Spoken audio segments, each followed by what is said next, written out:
Hi, my name is Aksik, aka Annika. Welcome to my channel, and hopefully you've settled down nice and comfy. I am once again, not surprisingly so, quite all over the place.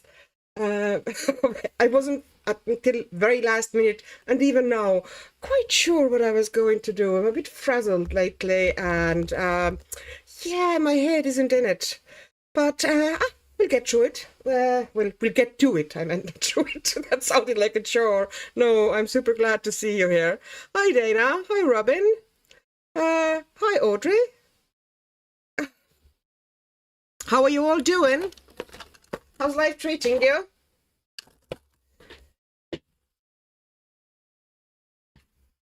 What's the weather like in your corner of the world? We have fairly mild one. Chilly but mild. Nothing to write home about. No major issues. Hi. Oh, hi, Chris.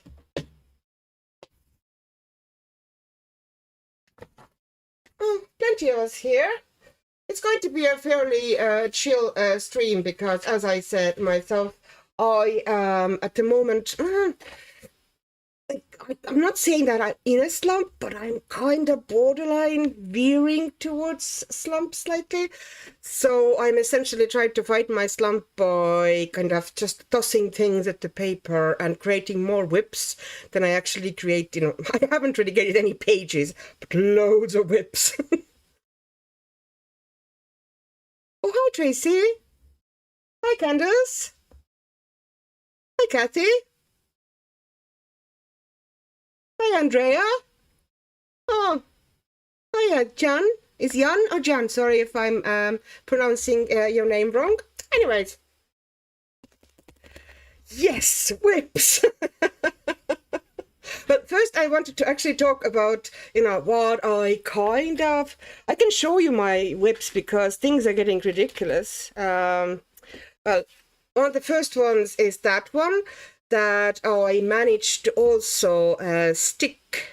Let me see. That's actually from Coloring Heaven Digital Edition. It's the Wizard of Oz one. You get you closer so you can actually see. Anyway, I printed it out on A5 and stuck it onto the clipboard. Yeah, clipboard like this. And put some White Nights granulating watercolor here, but the problem is that the tape that I put it on, even after peeling off, I have this sticky residue. I don't know if you can hear. Yeah, possibly not, but you know, I tried. And also it kind of, some of it laid down, you can see kind of shiny. So the pencil will not go on top of that. So that whip is basically a right off. It was supposed to be like really dark and gloomy because that's the basically the hurricane, or was it hurricane or was it tornado? Gosh, tornado, not hurricane. Hurricane is sea. Okay, things are getting very, very muddled up in my head. Okay, yeah, it's supposed to be like in this eye of the great storm, and she is catching Toto when the Toto is almost falling out of the house. So, and I'm meant to do it kind of really dark. That's why the color here is dark as well. I meant to give it some highlights, but yeah. Well, maybe I can salvage it somehow. Then there's, okay, let me pull some out. Well, everybody knows that whip here. Well, everybody. Gosh, that's the arrogance of highest order. You might have seen that one before. I did that. Parts of that in last week's live stream, the charity live stream. And I did also kind of one glowing object here after that. Basically this area I finished here. And I still haven't gotten any further with that. I will sit down hopefully with it tomorrow. I want to finish it because now it's annoying me that I haven't finished it.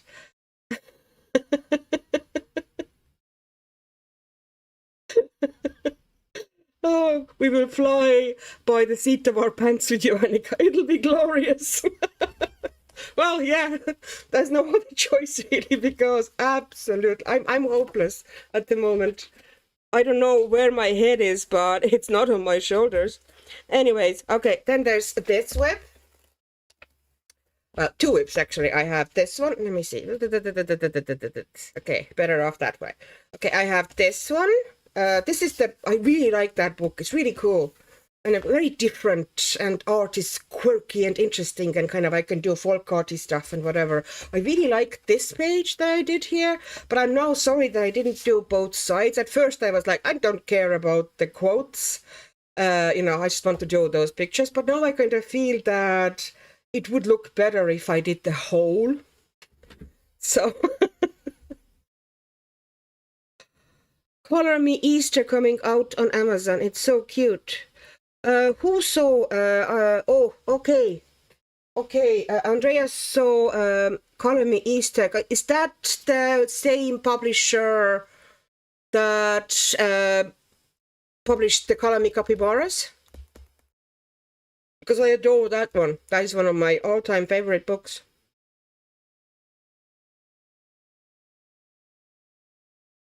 Oh, yeah, the Dinah one. Okay. And then, oh, that's why you started talking about that. Gee, see, that's how with it I am at the moment. I was wondering, where did that come from, the Color Me Easter? And then never realized that you're talking about the Color Me dinosaurs. Okay, so, yeah, so I have this page and I have this page. Here we go. This one I kind of meant to do for kind of like February, for the love theme. I plan to this month finally participate in Hollyberry Colors and Piggy Pen's challenge, the love versus hate. So I wanted to do at least one love page and hopefully one hate page as well. The hate doesn't have to be like hate meaning hating somebody. It might be a phobia or dislike or something like that. You know, it doesn't have to be as extreme as proper hate. But yeah, I thought this one would go really well. But you know, I've only started getting the colors down. Of course, the camera washes it out a little bit. It is actually a bit brighter, but kind of more. There's more kind of a nuance to it than the camera shows. But this one, has some hope, that little one. Okay, what's the next one? Okay, I have two ones here. One that I haven't touched for ages. I have this one now. This is my new whip that I thought maybe even do in kind of start finishing it, but you know, kind of working on it in this stream. For a moment I thought about that, but then I thought, would you like me to kind of, you know, probably would like me to see how I go from the beginning as opposed to just you know, diving into the page in the middle. Oh, hi! Cactus and Crayons. That is such a cool name.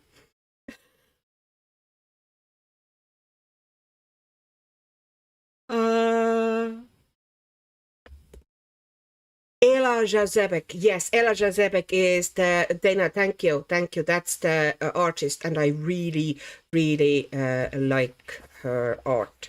Jazebek, possibly? I don't even know. Let me see. There's Ela Jazebek. Yeah, Ela Jazebek. Yeah. Might be also Yazabek, because Slavish names are actually pronounced slightly differently, but no, don't quote me there. I don't know exactly. Yeah, so this one, I'm liking where it's going. I used a lot of kind of, at the top here, I used a lot of granulating watercolors. I got a test set from AliExpress. That's not, now, but a little while ago. I got a test set from AliExpress, and my Jello granulating watercolors, and they have this, they do them, you know, on their knee, essentially. It's not an official one. It's essentially they are getting the full set and then they're making those small sets out of them. There's 1 millimeter of each paint in the line, and for a colorist, that is like huge amount. That's plenty. Do you know what I mean? So, you know, I don't usually need to. I have a similar one for Holbein granulating watercolors, and I don't think I will, maybe one or two colors which I, know and see, oh, I'm using them up. Like this green here is going real well, and this green here, at the moment anyway, and this specific yellow is one of my favorites. Kind of, it's clearly Nicolaser yellow or something like this. It's one of my favorite yellows. So these ones go fast, but other than that, like, yeah, I don't see myself ever needing to top it up. Yeah, this one, and then there's of course this one which you have seen, and I still haven't gotten any further with it. I just need to sit down and take my gouache out and finish it, because it won't even take that long. I just, you know, need to get to it.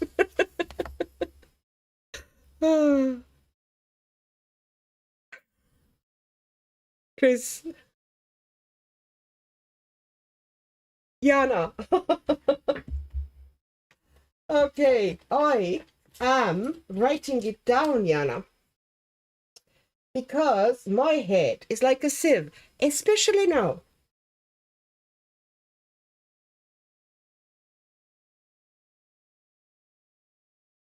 Okay, so this one, I'm getting distracted by everything at the moment. Then, weirdly enough, I can also show you, it's not really a proper whip, but you know, this is one of these books. I got it from Michelle, part of the Happy Mail, and she picked it up from my wish list, essentially, on Amazon. And this is one of those, I'd never seen a coloring book with that sort of a paper. I'm sure maybe you have. It's like really, really super soft. Like it's thinner than Amazon paper, and it's very soft, but it's textured. So I was kind of curious how things work on it. And I just, out of curiosity, I put background here just for funsies, because I found in the I don't know which countries here, probably you wouldn't know, Eurogiant is the name. It's basically like a pound shop or kind of a discount store. And they had this packet of metallic like pens like this. They're they're not really brush pens, but kind of brush pens. So I tried out how that would work, and this is 2 layers. So that was just me messing with that one here. And what else? Okay, then there's this one, which is just, okay, not that one. That's already finished. I'm losing things. I knew it was near this. That means that I can't. Oh, that one. I put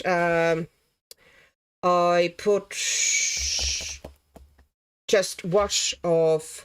I don't know if you've seen these before. It's a chalk paint, and I made a wash of it and put it kind of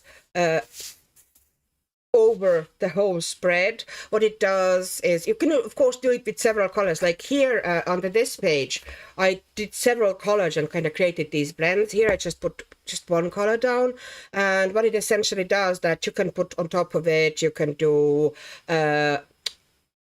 like water-based markers and just blend them out with a water brush. The acrylic markers go down much better. You don't have to usually need to do several layers, because nothing is absorbing the paper, so they just lay at the top, and you essentially get a decent coverage with most of the time with one layer. If you want to do pencils, you can even with because it grabs the pencil so well, you can even go over the line with the pencil and change the color of it. Okay, I have what do I have? Mondeluz, possibly not the best pencil for it. But okay, I'm going to just go over the line, and you can see how it just changes, you know, takes the color of the line from black to purple, you know, easily enough. That works mostly, of course, with darker colors, but it still gives more painterly effect. Also, if you don't like what you did, it's super easy to just erase things from here. So yeah, it's a good base to do kind of a like folk arty page like this, where you just want to put down, you know, different paints and whatever. It's essentially in a bit like putting gesso onto your canvas. You're just prepping the page to accept all sorts of materials that it's not really designed to accept as a regular coloring book paper. I'm not saying that the paper here is bad, but it doesn't really like water that much.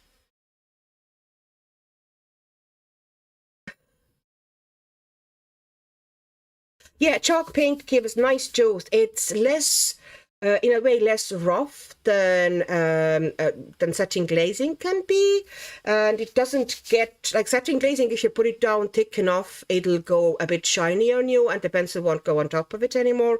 This one really grabs the pencil, but you have to be aware that, as with any toothy thing, you're probably better off if you want to go pencils only here on top, to give it slight sanding before you do it, like the very, very fine tooth sanding paper or a block.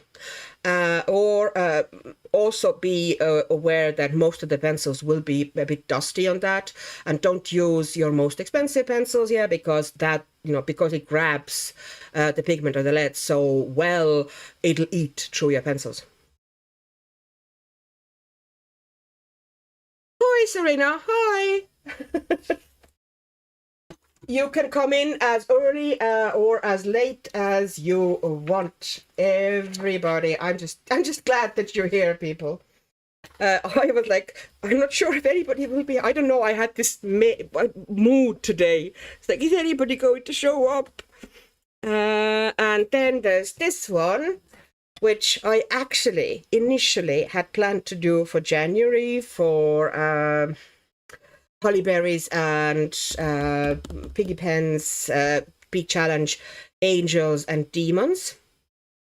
And then I put, this has a base of this stuff. Was it this stuff? No. Lying to you, this stuff.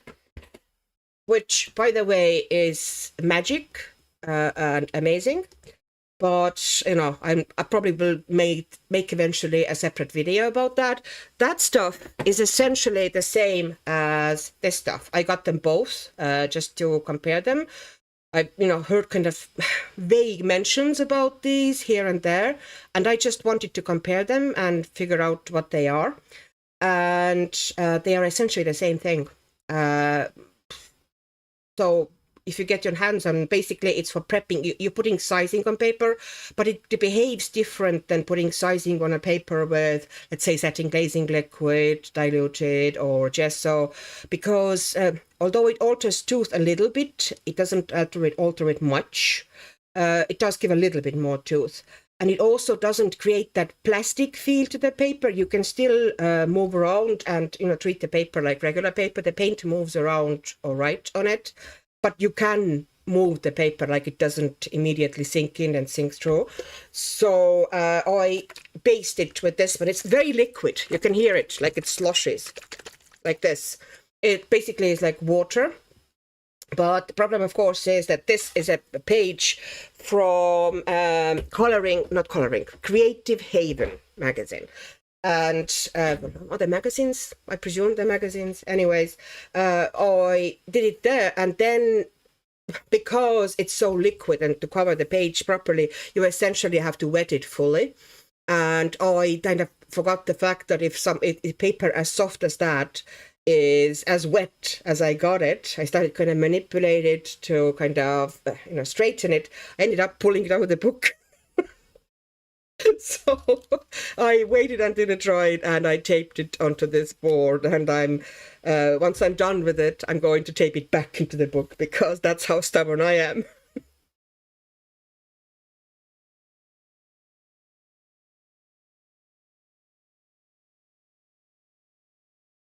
Candace, okay, the racing is super tempting and music to my ears, although I'll probably redo a page 42 times before going back to the first color. Yeah, that would be... Well, I don't erase that much, but I do occasionally.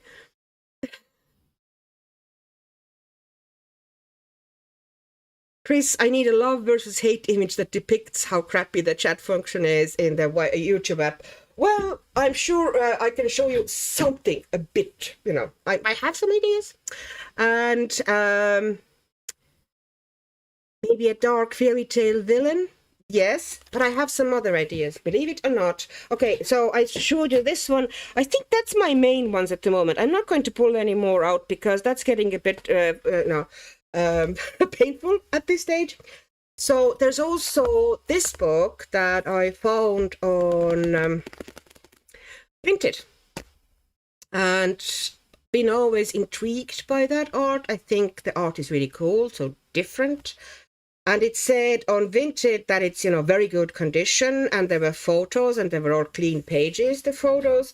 And yes, the cover is a bit banged up, but that doesn't really bother me. My books get banged up in my craft room pretty much immediately. So, yeah, you know, unless I put covers on them, which I occasionally do, moments of madness, but mostly I don't. Okay, this is, but in actuality, there's a lot of coloring here. And of course, a lot of coloring is on the pages that I would have, there's even name on the book. But there's a fair bit of coloring here. And a lot of them would have been on the pages that I would have actually, oh yeah, I would have liked to do that page. Like this one, I actually like that page a lot. But I do like that owl as well, so. I'm a bit, you know, I really like that page. That kind of almost calls to me. So I wanted to kind of quickly try with you how the water-based markers and watercolors behave here. And since this page already has some stickman and some kids' drawings on it, I might do it there, but I don't want to because I like this page. And I don't want to ruin this page. That I would really like to do that one eventually.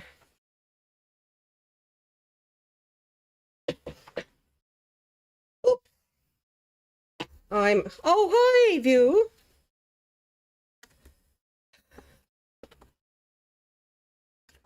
Yeah, it's a cool page, isn't it? So I see that kind of like with dark colors, but color variations on these trees, and then maybe some neons thrown in. But, you know, this is not the page we're going to do that. Even that one is a cool page. So I can't really do trials here. This is a different paper. Something that I don't really feel terribly sorry about. I like these pages. I like everything with birds. I am a fan of birds. I don't love this page, but I don't really want to ruin that one. Okay, here there's an empty page, essentially, next to this one. So I might... maybe I'll do something in the beginning here. Yeah, I'm going to put something down here. So just water-based markers, because, you know, nothing else. And maybe watercolor. I'm going to take the same Magella that I have out here. It's just out of curiosity how this paper is going to behave on me. And then since I'm here, I'm at my craft test. I haven't really gotten here all day because, believe it or not, I was watching curling on TV. Has anybody else noticed that there's Winter Olympics on? Huh? And Estonia was playing today. And of course, myself and my daughter, we had to watch curling. Because, you know, Estonia, they were playing curling. It's first time ever Estonia has had a curling team. So that's kind of slightly hilarious. But we watched it. And they got beaten by Norway, but they won Canada. So there.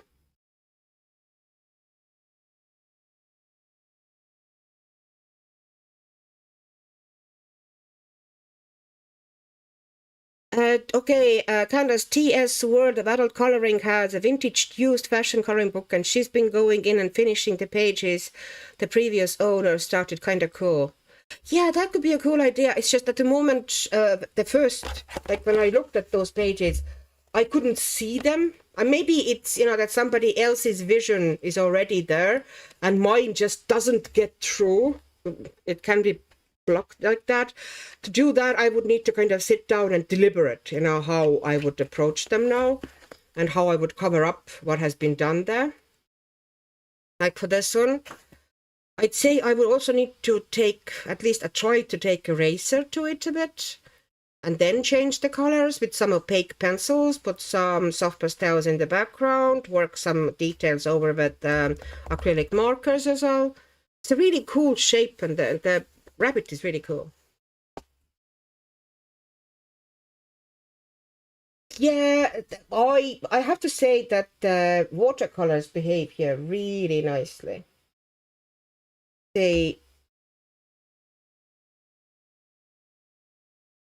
Yeah, it's, you know, doesn't sink in immediately, so I can totally use them, if not for the full page, maybe not.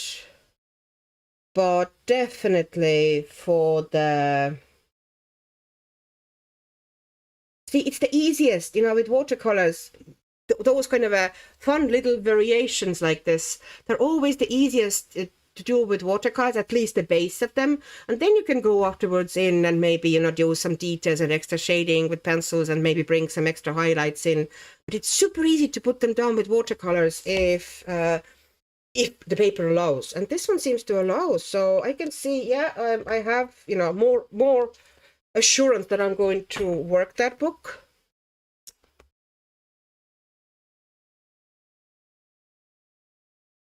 Okay, so watching calls. Okay, so I missed some bits of chat. Cindy, good morning. I'm not feeling well, so I might not chat. Oh, sorry, Cindy. I put a layer of glazing liquid over those pages and just go over it, whatever. Yeah, that's probably what's going to happen. I hope you're going to get better soon, Cindy. Oh, so does Kathy. So does Candace. Jana is watching all things ice skating. Well, I would love to. Which means, oh, I missed tonight. Men's men's singles team was on tonight, but I then had to kind of move myself to the craft room and even try to figure out what's going to happen. Excuse me, I need to drink. Mouth gets really, really dry. If Chris, Annika, if you have a Discworld book nearby and you're willing to take a second, I'd love to get your advice. Okay, Chris. Oops, I almost fell apart on the floor.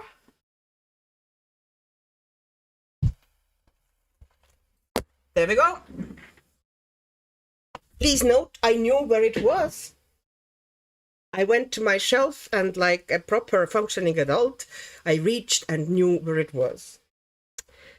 Hi, Millie.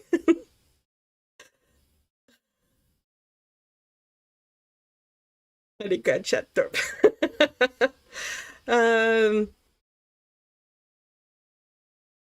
Granny Weatherwax page. Okay, let me find it. Do you know it was more in the beginning or towards the end? Of course, with the delay here. You mean that one, yeah? Is that the only one? Because there might be other ones there. Yeah, okay. You want to color her black, but warm black or cool black? Like, do you want her to be warmer against the sky or kind of really, really kind of a cool page? Because if this is a fantastic book, everybody needs to have that book, and everybody needs to read Terry Pratchett's books and learn for his wonderful world vision, and his sense of humor is just amazing. You're just laughing through his books, but you come away wiser and, you know, a bit more, I don't know, critical of the world in a way. Her hat, specifically hat. Okay, so if you want the hat to be back, I would either go, it depends if you want kind of warmish or coolish black. If you want her hat to be cool black, then I would go in this book. It doesn't really love watercolor. I would base it first. I usually have put satin glazing on here, but I would go with kind of, do you have any watercolor or water-based marker that is like indigo? Then I would use kind of diluted watercolor and give it like bluish gray base, like bluish gray, not like bright blue, but bluish gray. And then I would do the darkest shadows, like around the head and under the rim here with black, and then use gradually like cool grays, but don't go too light with cool grays. That's one of the tricks with black. You need to be brave enough to have it mostly black, but make sure that you leave highlights at the rims here. Otherwise, it'll just blend into the sky. So kind of leave the highlights around it. So imagine that the moonlight is behind her. So give, start dark from here, go slightly lighter from here, like on the sides. And then before you do that, maybe, because, decide what your moonlight is going to be. Is it going to be yellowish light or bluish light? So first of all, around the rim of the hat, create this very light blue or very light yellow edge, and then blend everything into it, leaving a bit of that rim there as a backlighting, and you will have a black hat. So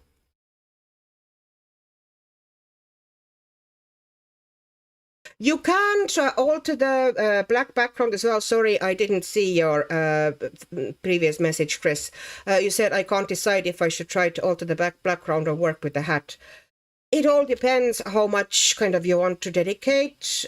This black background is pretty decent. What you can do with the black background instead is, just do the rim lighting to the hat and work mostly with the black inside the hat, and then maybe with kind of a darker cool grays, and softly blend them into the yellow or the light blue around the hat rim, as I said. And then, those stars here, I would, rather than try to kind of do the whole background here, because she's such an imposing figure that she doesn't really need a very strong background. So put like something that is opaque, but like two options in my head comes right away. One is Pro Color. Let me see. Pro Color. Okay, what color? I'm going to take this color, which is turquoise green, and I'm going to go, slightly putting like glow around those stars. But you can also do that with yellowish color. And because they're hard, they aren't opaque, but hard. Okay, and you're too far and you won't have a clue what I'm talking about unless I get you closer. I don't even know if you see it now. But, I created a bit of a haze around the star. And I would maybe do them even in different colors that, but some of them you do with pink. And some of them you do with yellow, and some of them you do with pink, and maybe you add some of the glowing stars around, and then you can go in with the gel pen and kind of put brighter dot in the middle as well, and you get that way more of an interest in a background, maybe, if you want to do that. Vicky, oh my god, my perfect coloring book. I love Sir Terry. Yes, Sir Terry. Oh, I wish he was still with us. The world lost so much when he had to leave us. Only the best, huh?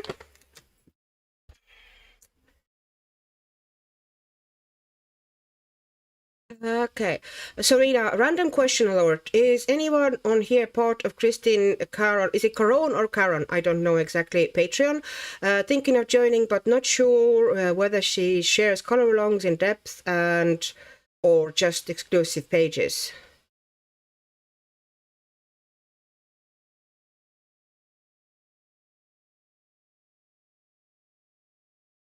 Yeah, that crescent, Chris is saying that crescent moon isn't giving any light source whatsoever. Yeah, what I would do, yeah, as I said, for the crescent moon, it does give the rim lighting to the hat, okay? You can put a bit of rim lighting around her shoulders as well on the top. And then, yeah, to the lighting that maybe comes from the bottom, from the campfire. That's correct. Yeah, that would look actually super cool. Does it have a sample for it? I'm kind of curious now. So they have some samples at the back, but possibly not for this one. Wait a second. I'm going to bring you back so I wouldn't just, do weird. The sample art is fantastic. So cool. I don't think there's sample for this page. No, there isn't, sadly. Would have been cool if there was.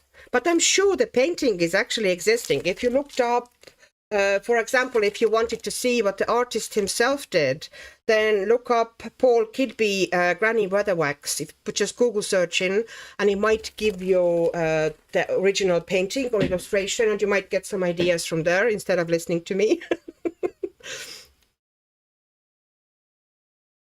Her eyes are described as blue as sapphire. Yes, yes, Les Vicky. Chris, awesome advice. Thank you, Professor. Oh, I'm anything but thank you. Keep those compliments coming. Everybody's self-esteem needs a little bit of a boost once in a while.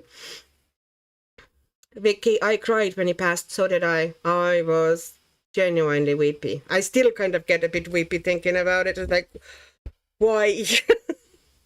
And it was such a sad way to go as well, because he essentially lost so much of himself. You know, you can kind of feel it a little bit in his last books. You know how. Oh yeah. Anyways, sad things. Oh. The sample art, yes, the sample art is fantastic in this book. Yes, Serena, this is they're proper, essentially oil paintings. What I remember, most of them anyway, or a lot of them. And he essentially, that's what he did. Paul Kerby, he illustrated Terry's books. So most of his book covers and those illustrations are like proper. Handmade oil paintings, and oh, it's so cool. I've always wanted to do that base and kind of emulate it a bit, how the light works here. Isn't that cool? I think it's awesome. Vicky, yeah, it's a pain, Vicky. Yeah, I know. Okay, sorry. Took me a bit to the moments. Anyways, I also thought about doing something in this book, but if I do something here, I'm actually thinking about, like, I have this, I can't find, I wanted to do it one page with crayons, like, to do a page in this book with crayons, but I can't find my daughter's, well, either one can find her big set of Crayola crayons. So I need to find these, and then we should do something like this. I think it would be fun to do a crayon page. Why not?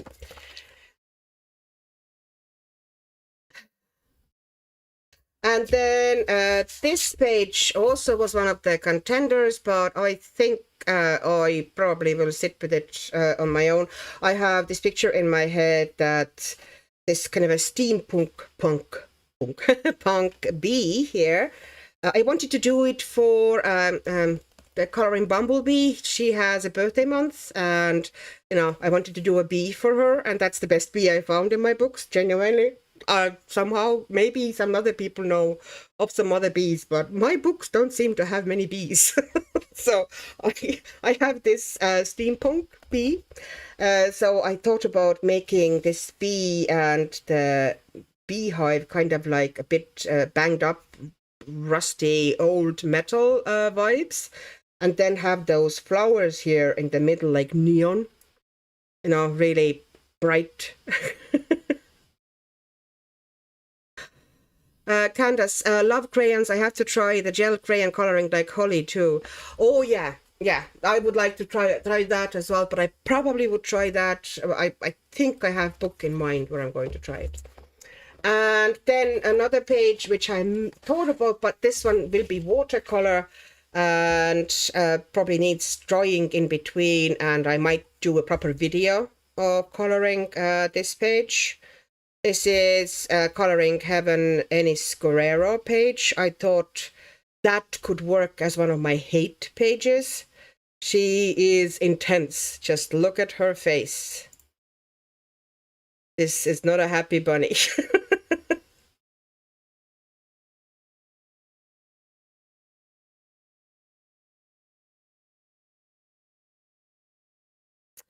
Okay, let me see. Vicky, when is the Piggies for Piggy Pen running? That's in March. That's in March, Vicky, from what I know. That's planned for March. And bees for Bumblebee are planned for February, because that's her birthday month. Sadly, I don't have any animals, so no month for me. Oh. The bee won't be neon. The flowers behind the bee will be neon. The bee will be kind of steampunky. Oh God, I'm lost the thing again. Yeah, because the bee I think will be like kind of banged up metal, and the beehive, whatever what beehive. Okay, words aren't wording tonight. I am very, very sorry. But those flowers here and those leaves will be neon. Possibly with a slight glow, but I'm not sure about that. Ouch, ouch, ouch, ouch. Hi, Ems. Oh. Hi, curious-minded seeker. Glad to see you here.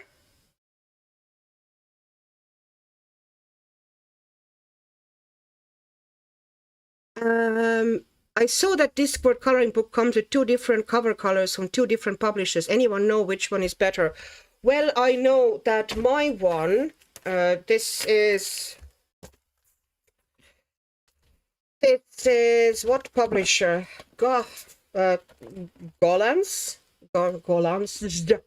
I don't know how you pronounce that. It says it here. Let me push it out to you. Golans. I'm sorry. I'm sorry. I'm hopeless. Anyways, yeah, that one. And this one does not like water much. I can show you here with that turtle. So here comes some green. Just watercolor. And the thing about it is it doesn't even feel that bad on it. You can spread it a bit, but it does go through pretty easily. I'll do the full of the flapper thingy. Is it flapper? How do you call turtle legs, limbs? Are they flappers? Or is Axic dumb again?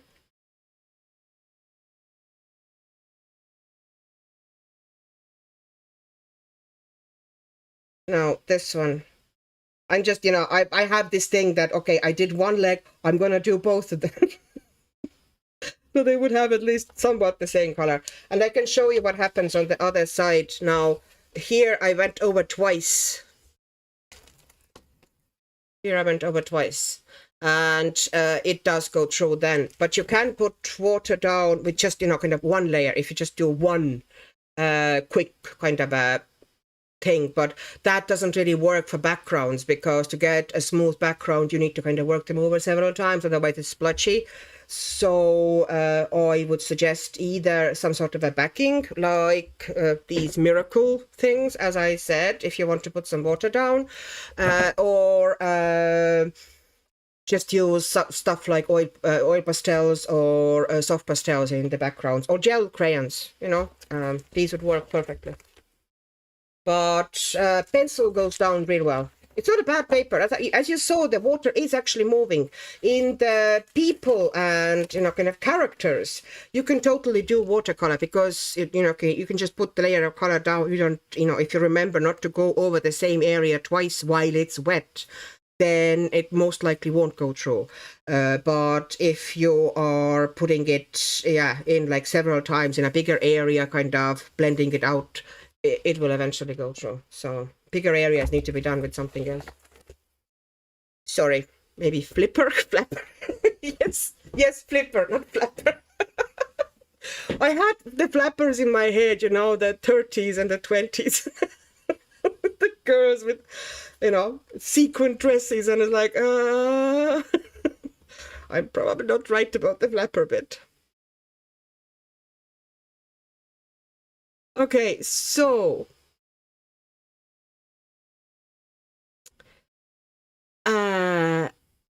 Cindy from Sydney, is that Coloring Heaven one from the vampires one? Yes, and you can buy the the digital version, which means that I bought the digital version because I don't really love coloring heaven paper, and I think these pages kind of, for me anyway, they are asking for watercolor. You know, they want those kind of a watercolor effects, and you know, almost creating mod, deliberate mod with watercolors in areas, and you know, going fairly dark and gritty.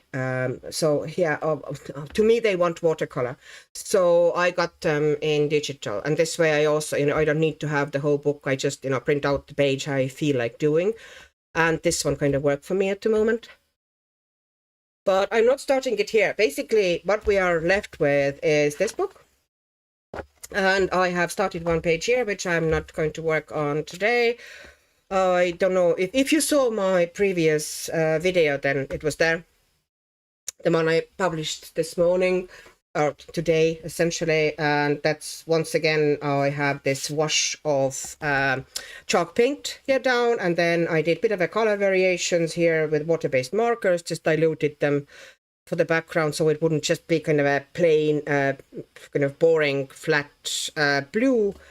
And then the rest of it at the moment, I'm just creating base with watercolors here, and I have to decide what color I'm going to do the bird.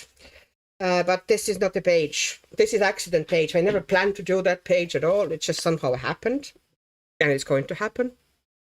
Honeycomb, Candace, thank you. Honeycomb.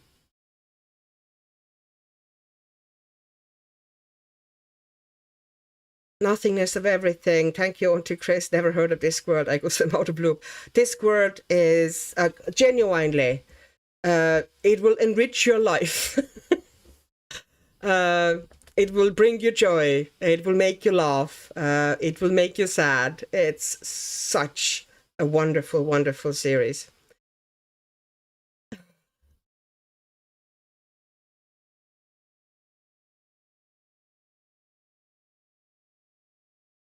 Auntie Chris, yes, I quickly decided to pre-treat with workable fixative to give it a little bit of protection. Yes, that's also an option. I almost never do that for some reason.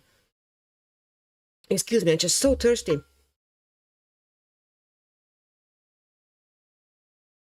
Vicky Plumford, coloring paper, coloring heaven paper is awful. Yes, which is why if I can buy, you know, if I'm interested at all, I only really buy the versions that have the digital option, and then I can print them myself.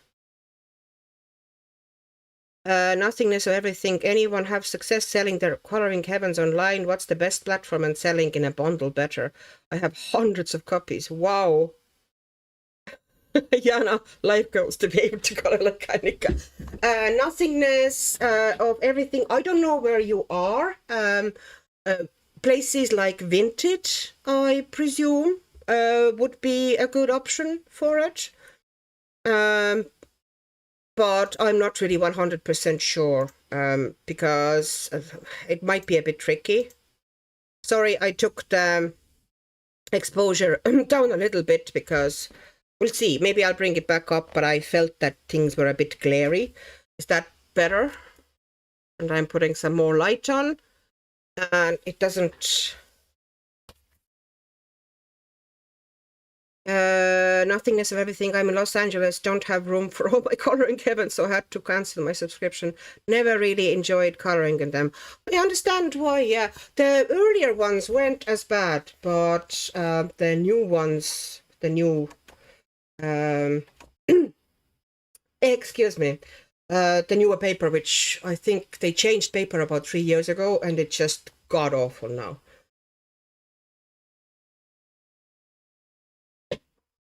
Ow, ow, ow, ow, ow. Andrea, does anyone here has the IKEA trolley cart for craft stuff? They sell 2 sizes. Assume I should buy the bigger one.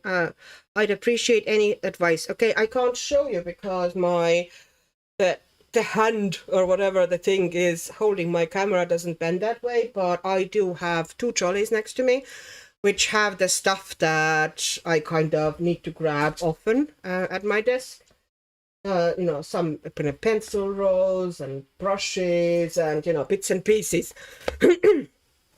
So yes, I do them. They're very handy. And personally have two. They are mine are the ones that have three, you know, of those baskets. I would actually love if they would have four, but you know, didn't really think of it at the time, or wasn't really wise enough at the time when I was buying them.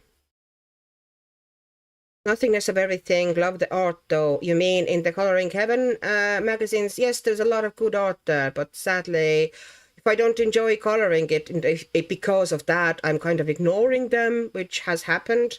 I essentially got rid of most of mine. Yeah. Yeah, Yana agrees that Glitter Day, definitely buy the bigger one. Yes. Oh, Brittany, hi. Okay, I don't know anything about IKEA trolley cart for craft stuff. I have Michael's brand 3-tiered one that holds all my colored pencils in the zipped pencil cases with yeah, okay, yeah. They would work really great for that. Yeah.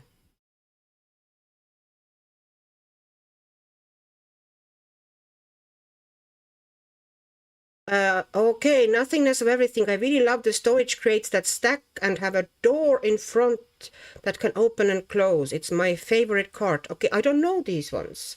I don't think I've ever seen them around here.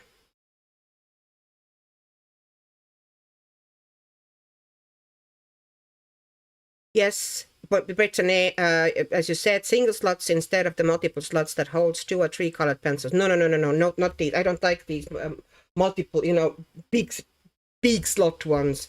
It has to be single slot, and preferably it's book shaped, you know, not the one that has one zip and then you open the whole thing, which in theory should be more convenient, but in practice you have to dig the pencils out from the ones. Oh, I'll show you. I have a couple of them that just have happened. I mean, like these ones that, you know, essentially have this one zip. And in theory, you know, oh, it's very convenient. You just have one zip to open. But then the pencils that are in here, in this one, actually, they don't have me. They only have them on one side.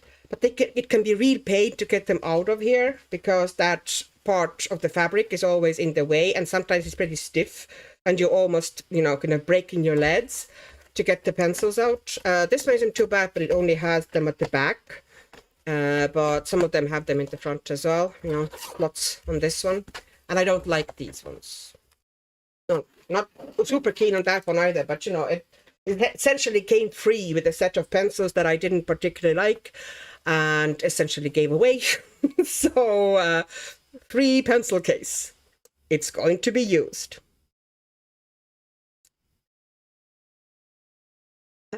Candace, I figured out too late that Coloring Heaven have several digital versions on Etsy after I bought the hard copies, then proceeded to take the picture and print them out. Yes, that's a pain.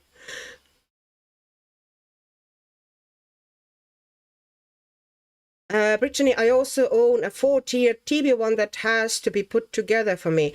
You can do it yourself, honestly, Brittany. It is not, I am not, you know, the most DIY person on earth, trust me. And I put one of these, well, several of these actually, I have put together myself, like moi, with my chunky little hands. Not a problem. It doesn't even take long, you know. It's 20 minutes and you have a trolley. And maybe half an hour, depending on, you know, how much you have to put the pressure on them and whatever, but Candace, triple slot pencil cases can take a long walk up a short pier. The Castle Art soft containers are like that too. Yeah. No, I don't like these. Merely, I've had it with buying new Kaisi stuff, so I'm dealing with them. Yeah, exactly the same. You know, I'm working with that Evazar pencil case because it's okay. It's actually sturdy, so it's not a bad looking pencil case. So it's going to work.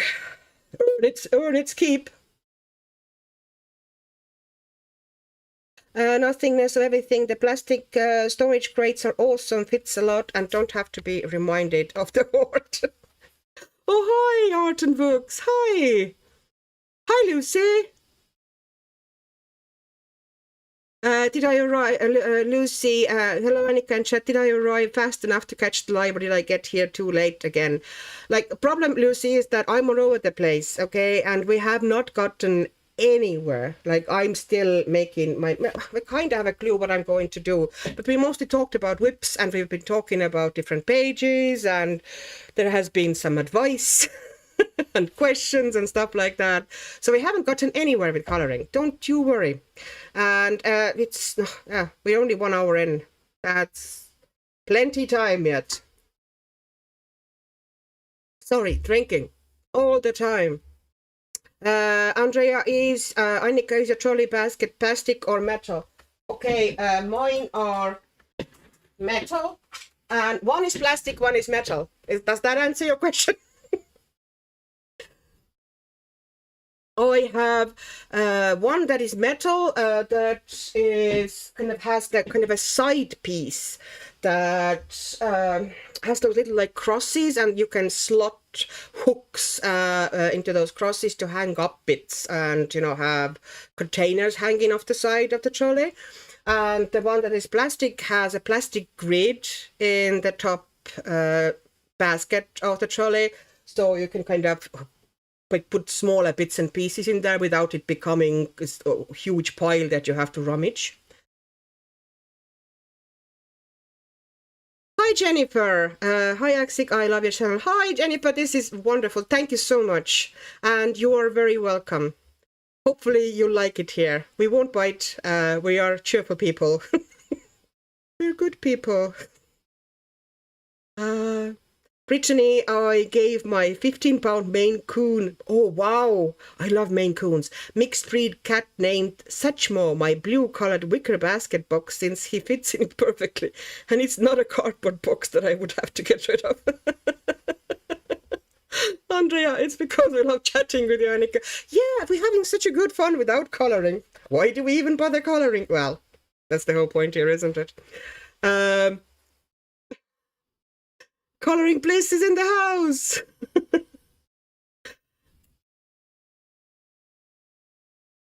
Oh, Jennifer, it's lovely. Candace, yes, yesterday, and I can't wait for the giddy night on stage. It's not far, I can tell you that. It is not far. I get giddier as time goes on. Love that we're only 1 hour in. Andrea, thank you. I was sent today one that I thought was metal. Now I should return it because it's plastic. But I really don't like the head here with returns. Oh, do you know what? The plastic, there's nothing wrong with plastic unless you plan to store something super heavy in it, unless you want to put like big, huge 10-liter bottles of water in there. I'd say the plastic one's going to be all right. Like one of mine is plastic and it's serving me fine. As long as the frame is metal, okay? If the frame is plastic as well, then I kind of would send it back. Mine only has, the frame is metal, but the baskets are plastic, so that's fine for me. What book am I coloring in? Okay, let's finally get to the book. Hello, book. Christina. Hi, Christina, sorry. This is Mythographic Romanticism. Let's see, so it wouldn't glare. Yeah, it's all shiny, pretty. Okay, and I have options. And once again, this is all about, well, it's all about this stream, but also I want to participate this month finally because I love the idea. Piggy Pens and Hollyberry Colors initiative, which has a monthly kind of a tag, dark versus light, or light versus dark. Either way, you know what I mean. And this month theme is love versus hate. And I would like to do one kind of each. I have something for love already, so I'm looking something a bit fiercer here, although there's kind of strong contender for love page as well. So I was thinking about this one. Does that work like personification of your dislike of YouTube chat? Not Chris. I like the idea of her with the I can see kind of like really gloomy skies, silhouettes of those towers, and her kind of a more of a backlit as well, so fairly dark. And the only thing that is fairly light and strong in this page would be that sword behind her back. It's just, I think it would look a cool page.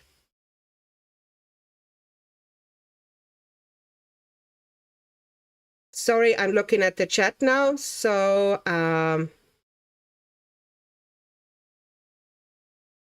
oopsie daisy. Okay, Millipan staring at this book, reminded I haven't colored in it yet. Yes. This is, I have to say, this is fairly new for me. I kind of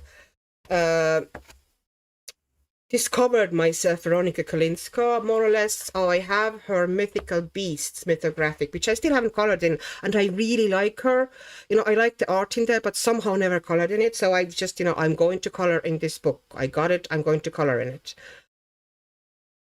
Andrea, no, the frame is metal, so Joannika might just save me headache of the return. Yeah, the baskets are fine. Vicky, I have both types, metal in work, plastic at home. Work one gets more use, movement, but the plastic one is cute, sort of on the desk size. Yeah, they're fine. Don't worry about it. You'll be fine. Auntie Chris, Jennifer says, thanks for all the free sweatshots that I've been using for years and years. Oh. Candace, I love the sword image and also the vampire with the angry eyes. Maria? Oh, Maria, jeez, I missed you, Maria, somehow, among it all. Hi. Andrea, my romantic is on the way. Yeah, it's a beautiful art. It really is. I have a feeling that my camera is kind of slightly wonky.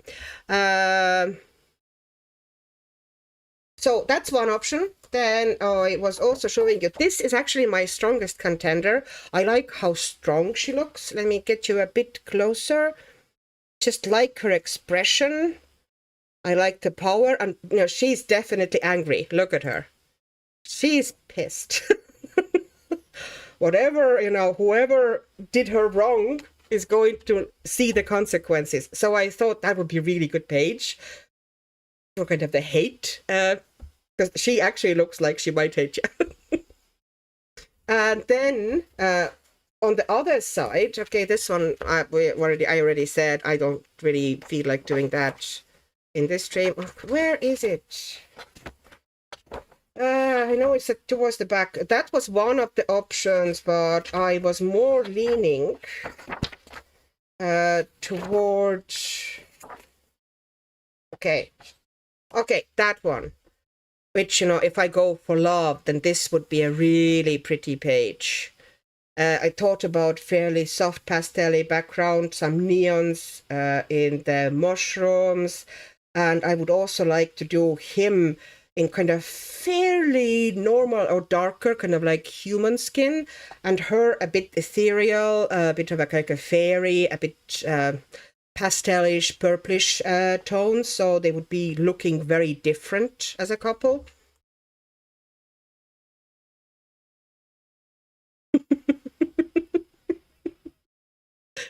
Okay. Coloring Bliss, love your channel. Wish I could get your paper. Oh yes, Coloring Bliss, your channel is absolutely fantastic. I have learned so many things for you, especially when I was like starting out about pencils and such. You were such a good source of information. Just perfection. Thank you very much for all the work you put into it for years now. And I hope you're doing well. You're just love that. Looks like fire coming out of the flowers. Okay, so Vicky. Oh, Vicky said, yeah.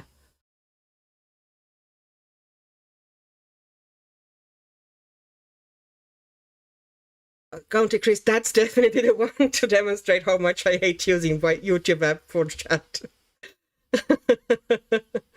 Lucy, her face reminds me of the made-up character from the Hobbit trilogy movie. Yes. Evangeline Lilly. I don't remember the name of the character anymore. I was never a huge fan of the character to start with. But no, I can understand that they needed, you know, every movie, big movie like that, you need, I guess, you know, they felt that they needed some sort of a central love story if it's big fantasy epic, you know, give something to everybody. Coloring bliss is essential. Yes, yes, you just have to be there. Never change, never move, never go anywhere.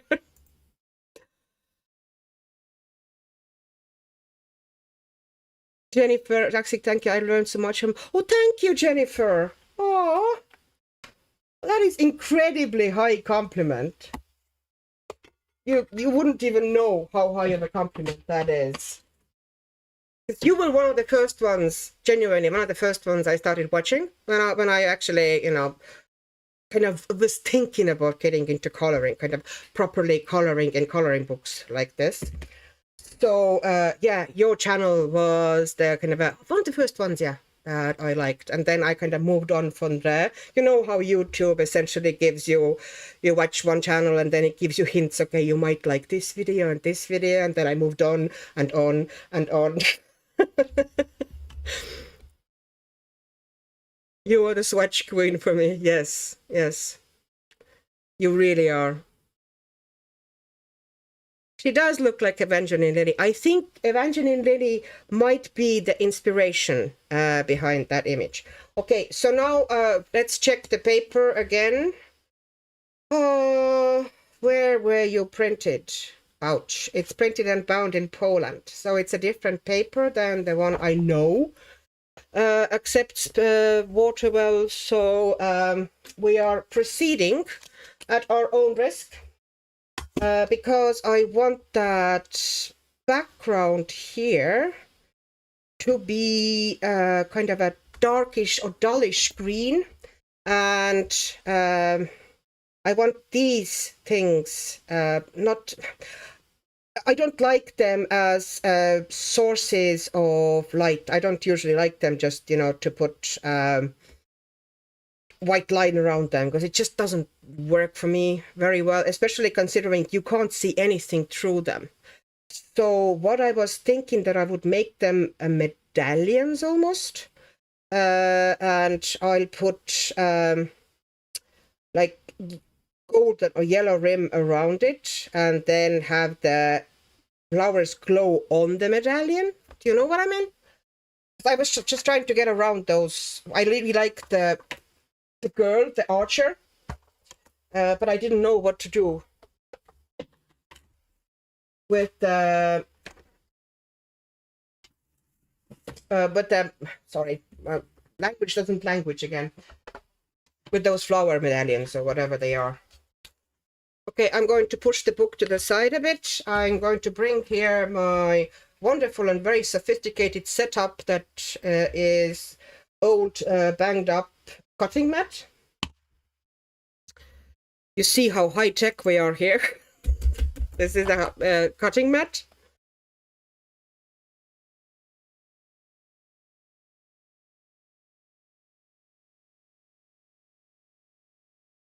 Lucy, when I joined the live stream and saw the page, I thought it was the Hobbit coloring book. Until Annika showed the cover and I realized it was a mythographic. Oh, hi, Emma. Hi. You've been dog walking. I hope they're doing well. I hope your partner is, well, not, your ex is doing well. Okay, so now I will try once again. This is going to be an adventure, because I know that Mythographics used to be, first they were printed in Canada. Well, not first, but you know, quite a long time. And that paper didn't like water much at all. You could use some if it was proper watercolor, but only essentially one layer. Then they were printed in China, and these ones I could do essentially. I was doing bases, blending with, you know, kind of diluted water-based marker. It was great fun and it worked brilliantly. But now they apparently have changed the paper again, and it's printed in Poland. So I'm kind of curious, how is this going to work for us? But we'll find out. Okay, I'm going to take that teal, which is very dark, I'm going to take that. Those are Ecoline ones.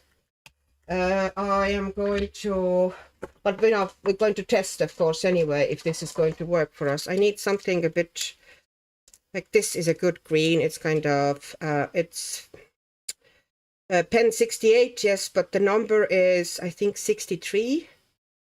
The numbers are here. They're not very well visible, but they're there, like. So these ones actually do have numbers, pen 68, and they have wonderful inks, these ones. I hate those nibs. I don't like the nibs at all, but the ink is really good, really strong, really pigmented, you know. So I also have these ones, but I don't really have a good dark one here. But this green, this specific green, pine green, looks really nice. So I'm going to scribble.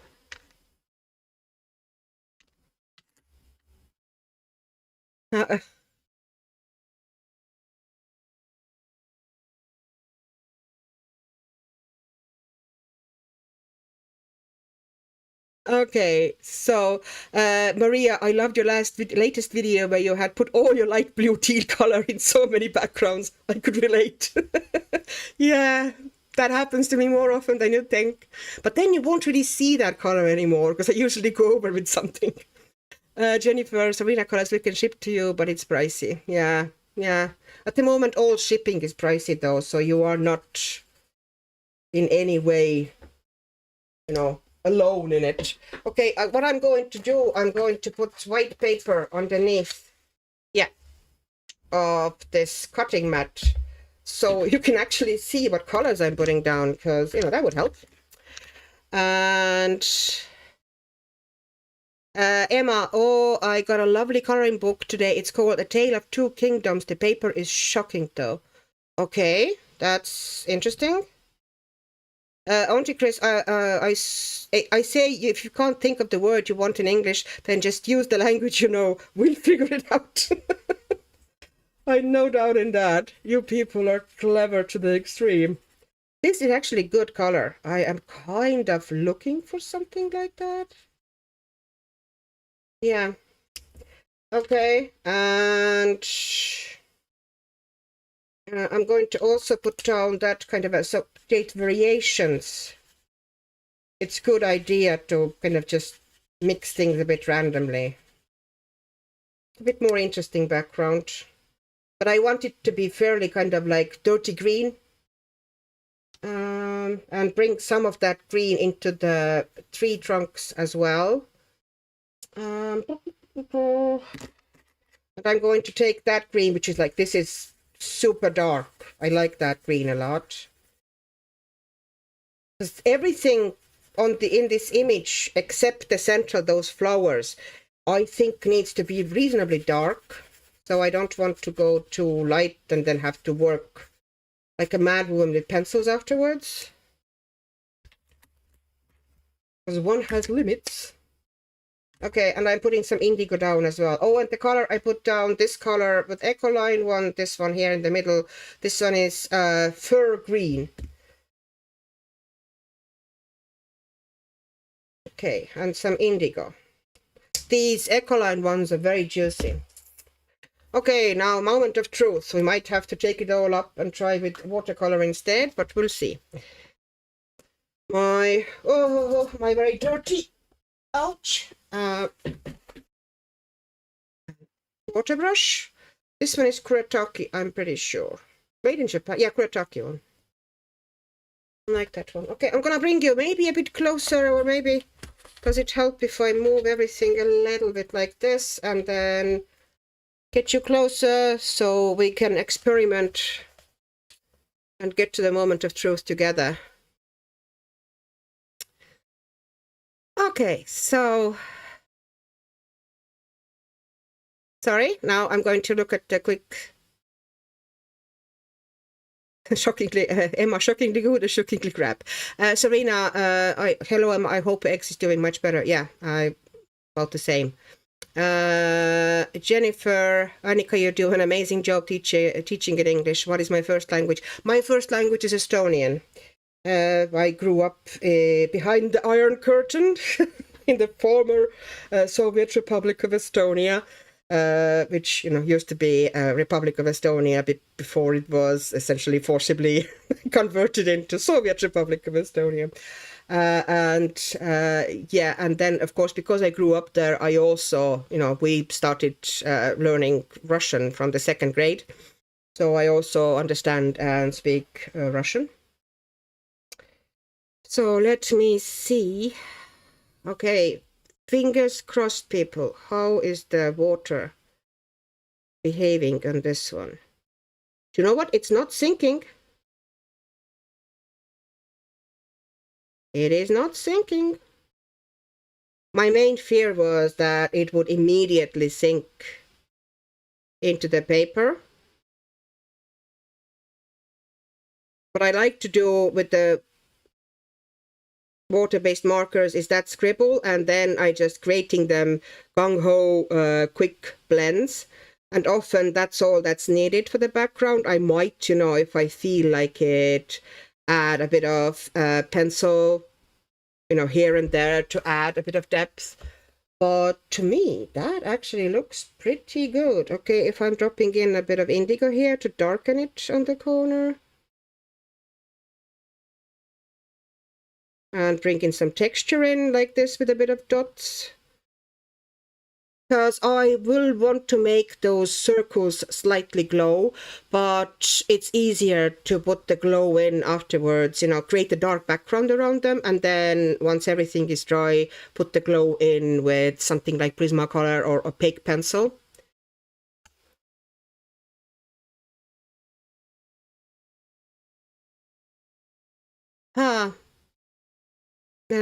Emma, he's better. Oh, your ex is better. Probably still only half of what he used to be, though.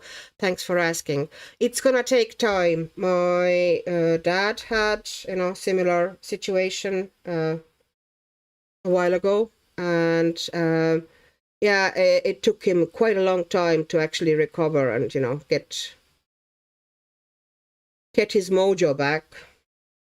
It's not an easy or quick road to the recovery. Things like that. Just, you know, I know that it's easy to say, you know, you gotta have patience, but you literally gotta have patience.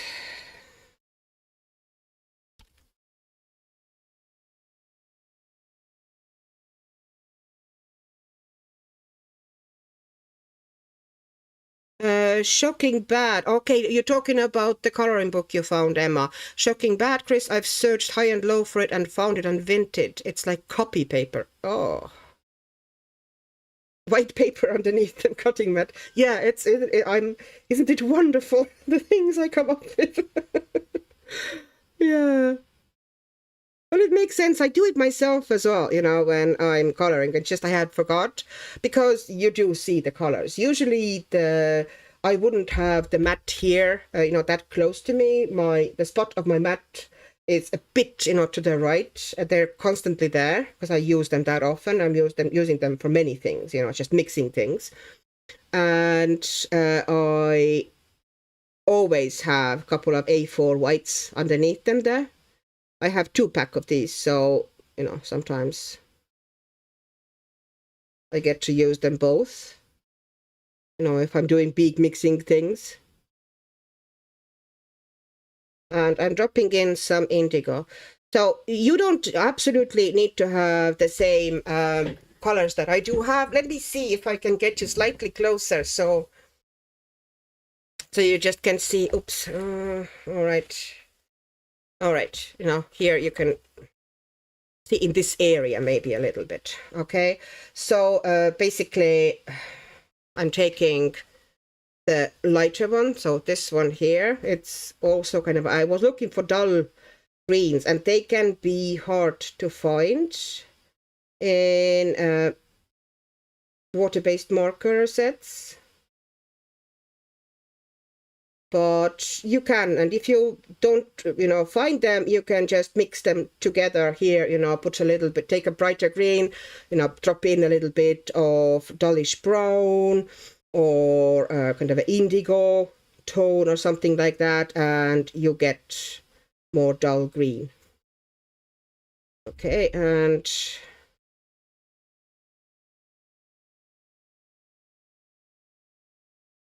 so far it's been holding on to the water pretty decently. I'm pretty sure it's going through, but who cares really, you know? It's a single-sided book, so even if it goes through slightly, you know, since I can easily work here with alcohol. One of the reasons I often prefer to do that is that the blends are just, you know, so easy with water-based markers. They're often easier than with alcohol markers.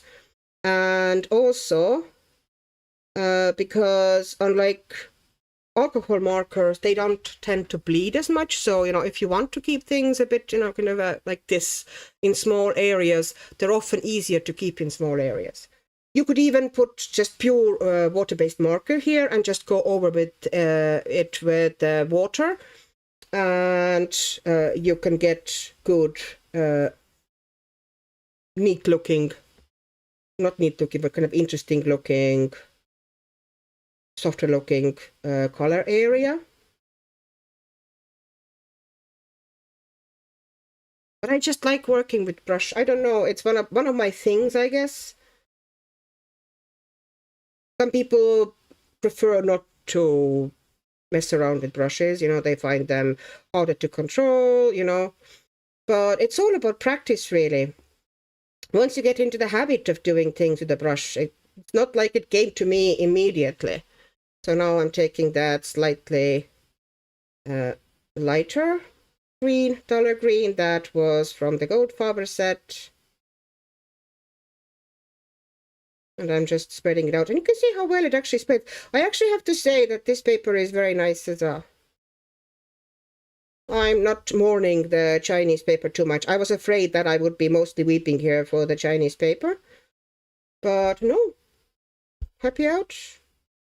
But I wouldn't kind of, you know, I would work pretty fast. Especially, you know, if you're working in a small area like that, it's not that complicated either. But, you know, don't just leave it sitting there. Just finish the area you're doing, because I bet you if it sits there for longer, it will, you know, give a hard line, and it's going to be harder to move afterwards. So if you work fast like this, or fast-ish, nothing I do on my coloring desk is ever going to be super fast. It's relatively fast as far as I'm involved.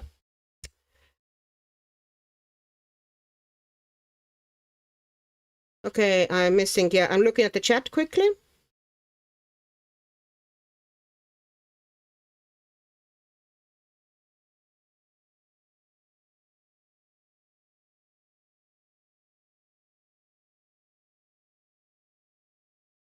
Huh. Okay, I've missed a lot here, okay. Emma, am I still allowed in the group? I've not colored on all week. It's all about crochet at the minute. It's fine. We don't have to color. Maria, I'm still in shock after the happy mail. Aww. And I have colored 4 pages already in Airy Book. How? Maria, you're a superwoman. Oh. I got what? Auntie Crispy, still my stupid American heart. I had no idea that Estonia had its own language. Well then, now you do. Emma, thanks, Lori. I don't have much brain sandwich bandwidth. Sorry, Bane sandwich. And there was a corner-to-corner blanket just sat there annoying me. Oh. And Russian, yes. So that is why when I often, you know, I do mention pretty often that, oh, I saw something on Russian color tube, or, you know, Russian videos. That's because, you know, because I speak Russian and have obviously watched a couple or found some cool ones. YouTube offers them to me, and I happily accept, because there's some seriously talented people there. So, you know, in a big country like that, you can imagine there's going to be. But, you know, their use of YouTube at the moment, the government seems to be, you know, really limiting bandwidth for YouTube and making it super complicated to upload anything there and so on. So they have become less active on YouTube than they used to be. Okay, Serena Colors. For some reason, I'm envisioning you publishing like dark human romance book. Love the way you chat. Yes, Chris, actually. Serena is right. Um, Emma, not sure James ever had a mojo. Well, must have had it somewhere. On to Chris. Emma, I haven't colored either. I've stared at pages for minutes at a time, but mostly I've been just watching Buffy for the nth time. That's right, Chris. That's a good way to spend your time. I've been essentially the same. I just can't color at the moment. I don't know what's going on with me. But I am coming to my coloring room in the evenings, and I'm trying to do something, and I end up looking at stuff I have already, somehow cooking. Don't want to do anything with these, and I start something new. That's how I have like million whips at the moment. I've always had periods like that. Eventually, I kind of swim my way out of there, but it can be a bit of annoying, yeah, if it goes like this. Okay, I'm going to also in some areas drop in that what did they call it again? Pine green? It was really weird color for it because, yeah, fir green, sorry. Fir green. Just for funsies. Bring it here as well a bit. Yeah.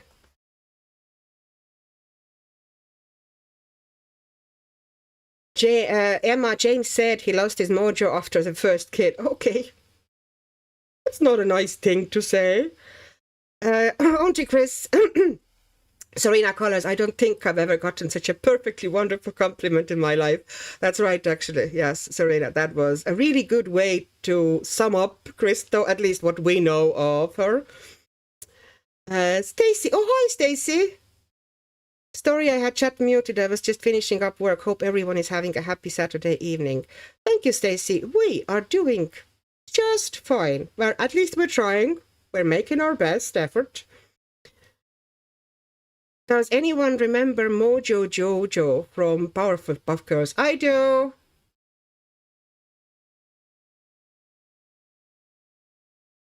Jennifer, I need to go, unfortunately. Thanks again for everything you do for our community. Keep up the great work. Thank you, Jennifer, and bye-bye. Sorry, I probably missed you leaving because I got so behind with chat. I got distracted.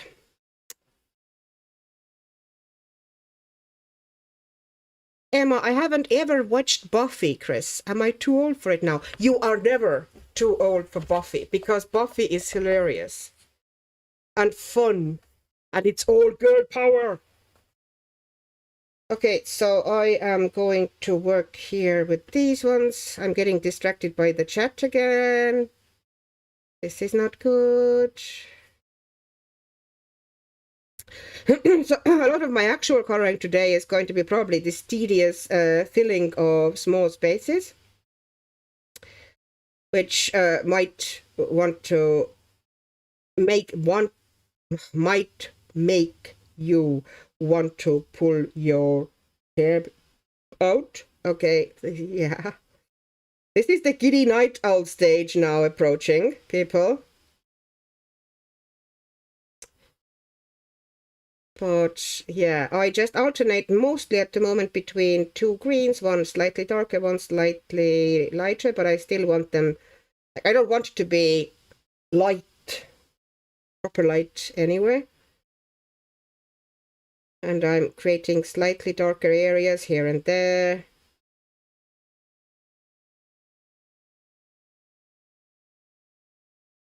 So, trying to keep it here. So it would be in the shot. I should actually look behind the page, how does it look? How much did it go through? Did it go through much? Kind of curious. Not that it matters, but just out of curiosity. And I know that I have a paper there behind it, so even if it goes through, I'm still fine. Okay.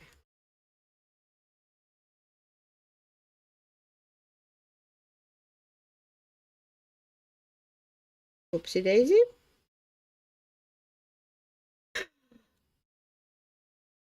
Auntie Chris, you're never too old for Buffy. That's right, we agree 100%.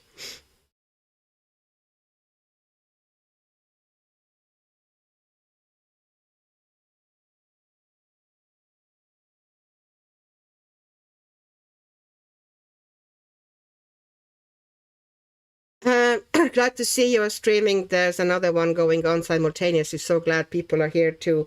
Yes, I think it's Amy's one on at the moment, and that's actually something that I meant to talk about, towards the end of the stream, that if people don't mind, or if they feel like they would have time or energy to watch a bit more, then they could move on there. Because she is doing a stream at the moment for kind of another one, kind of private stream for 3 days. She's streaming for the World Cancer Research. And she's so far on her own. She started yesterday. Well, not yesterday, on Friday, sorry. She's raised over £1,000. So, yeah, applause to Amy. It's amazing. And she has giveaways and she does silly challenges, like, coloring blindfolded and so on. So, yeah, and she has wonderful energy.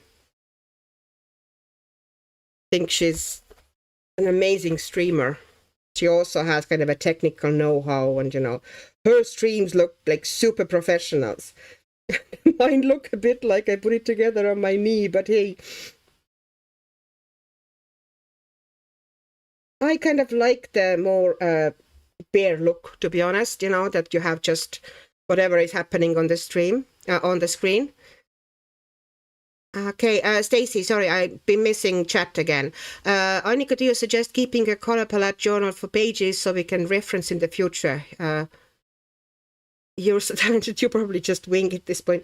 Stacy, sorry, voice, talented or not, I don't know about that, but I never really had that. Most of the time, I just look at the leads of my pencils. I often don't even know what the name of the pencil I'm coloring with is. Well, I have learned from my favorite ones, I guess, but, if it's a more obscure set that I'm just using for coloring, I don't really bother you looking at the chart at all. So no, I don't do charts, as you probably already guessed. I do tend to wing it. Besides, I never really felt the need to repeat. That's of course is a problem if somebody is saying, okay, I like how you did this page, can you tell me exactly what you did? Okay, and then you don't really have exact reference, so you can give people, okay, this is the idea, but I'd rather have it so you don't have to have the exact same supplies as I do. I strongly believe that, similar results can be achieved with pretty much anything, loads of other stuff. So it doesn't need to be exactly what I have. And I don't want to kind of give that vibe to my channel that you can only do what I'm doing if you have the stuff that I have. No, you can achieve the same results with many different things. For example, with the same, the water-based markers I'm using here. You don't have to have Ecoline or Goldfaber ones. It's just those are the ones that I really happen to like, and they are in the basket that is super handy for me to grab, basically next to my foot, or next to my knee, underneath the desk. So I end up using them quite a lot, and they are genuinely good. I'm not saying that they're not good.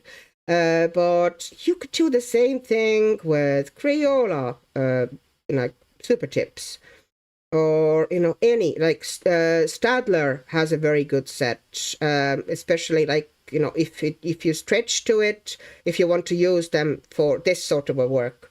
They're 120 set. Has loads of colors in them, has darks and has interesting and challenging colors. Absolutely, you would not need all that here. Sorry, I got into the tangent again. Nothing and as of everything. Anyone else obsessed with color planning and coloring journals and take notes and combos, but somehow never actually do it. Yeah, I've tried. I think I've tried once or twice that, oh yeah, I put something down, you know, I'm going to keep a record and I have this organized little planner thing. Like you said, Stacy, you know, that everything about my page is on it, you know, and I've seen other colorists, you know, wonderful kind of planners that have everything marked down, and I'm like, yeah, I'm lucky if I write down what I used on that page, and that's something that I've been only really starting to do lately more, because of YouTube, essentially, that, you know, I do have a little notebook. It's literal notebook. There's nothing plannerish or fancy about it. It's a literal notebook where I write down what pages I colored and what I used on them. That's as far as it goes for me.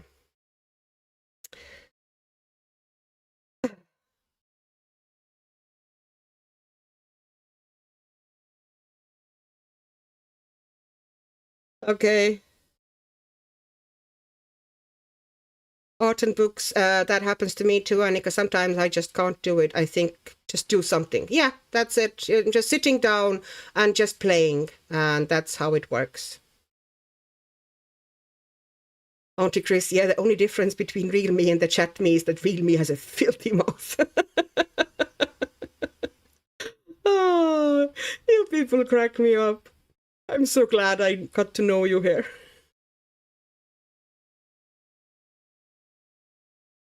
Anyone know what book she's using or what she's using in it?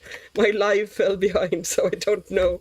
Okay, this is the book, Romantasy, Mythographic, and I'm using water-based markers, which I have scribbled. I'm showing you my high-tech setup here. This is an old cutting mat with white A4 paper behind it. I have just scribbled some greens and some kind of a bluish greens and one indigo onto that sheet, and I'm just creating this kind of a darkish, slightly mottled, you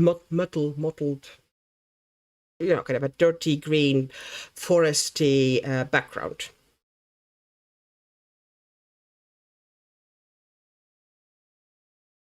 A nothingness of everything. I have a bunch of coloring planners and journals, and I hardly ever write, and then even less use them as a reference. I have, oh, where is it? Okay, where is it? Oof. Okay, I have this, my wonderful badger book, which has a magnetic closure. Look at how posh is that. Look at magnets. Okay, so this is how it is. You know, this is how basic it is. There's a month, year at the top, and that's basically I'm writing down the pages I've done, the materials I've used quickly, and not every color, but just generally what materials I've used. If I feel like it, I stick in loads of fun stickers because I love my stickers and I love my dogs, as you can see here. Loads of doggy stickers. And, you know, sometimes if I remember, if I buy something like watercolors, I saw Maya doing that. I thought it was kind of a good idea to kind of stick them into your planner. The wrappers of the watercolors. Here is a test of a random thing I got and I hate it and I got rid of it. And what else is there? Yeah, so you know, some ideas of video structures can be here as well for the month, you know, if I'm planning something. But mostly it's just, you know, kind of record quickly things. I also write down what body colors I have here, you know. Sometimes I try to also record my new stuff here, but sometimes I forget to write it down, so I have to just look at my records, other records. So yeah. Not the most sophisticated setup as you might have guessed.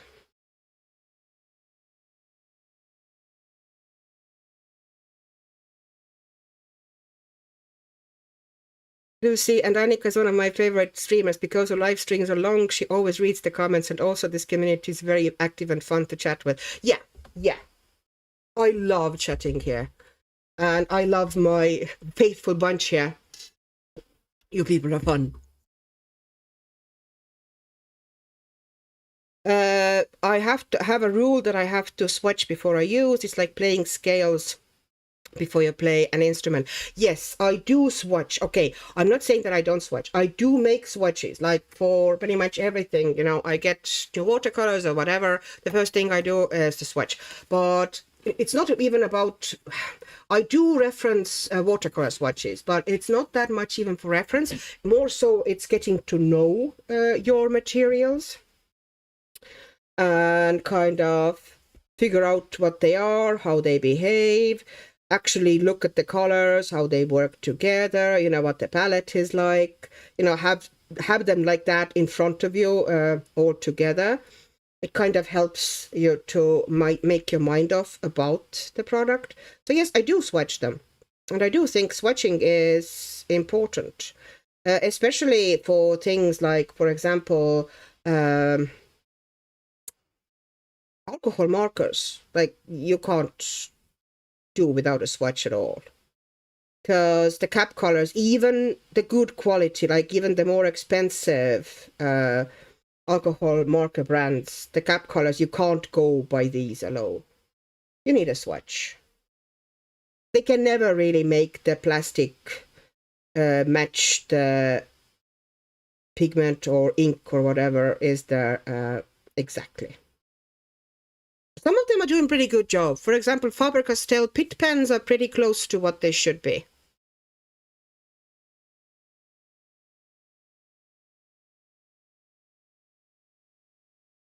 Oh, Art and Book, she's my favorite too. Oh, you people are so nice. You're gonna make a group of swatcher girls. Ambient landscape. Annika is also an artist. Oh, thank you. Thank you. I've never really kind of identified myself as an artist, Atlanta. Maybe by heart, but definitely not by qualifications. But I do love art. And I guess, yeah, in a mindset, yeah. And I love to share my enthusiasm and love for something with people, so... Okie doke. What are those things that are hanging off the trees here? You know, these things. I can show you in a second. Because some sort of a moss? In which case, I'm kind of... I might have to do purple moss, because I'm essentially using kind of mossy greens as a background here. So they're going to be beautifully blending into the background. I probably will do the leaves. I'll base them with slightly brighter water-based marker, because they're small. They can be easily based with just water-based marker without any streaks or anything. And then I'm going to shade them with darker pencils, so they would have like backlight effect slightly.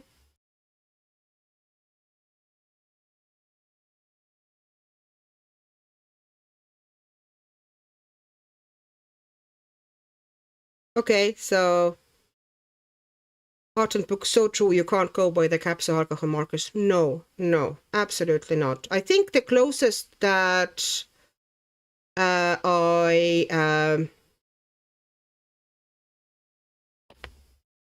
the closest I've ever been to kind of you know, finding that, okay, yeah, the color of the marker actually pretty much matches the ink inside, has been essentially, yeah, Pitt pens. Copics are not bad, okay? There are some iffy ones, but they're mostly pretty decent.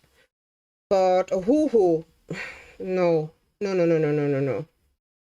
They give you kind of a hint or an idea what it might be, but no, you need a chart to actually understand. And the best way, I think, to go about organizing them is, yeah, those good old shelves they sell you, which I have to say are very good. The bamboo shelves, I pretty much put them into the kind of a sequence by colorways.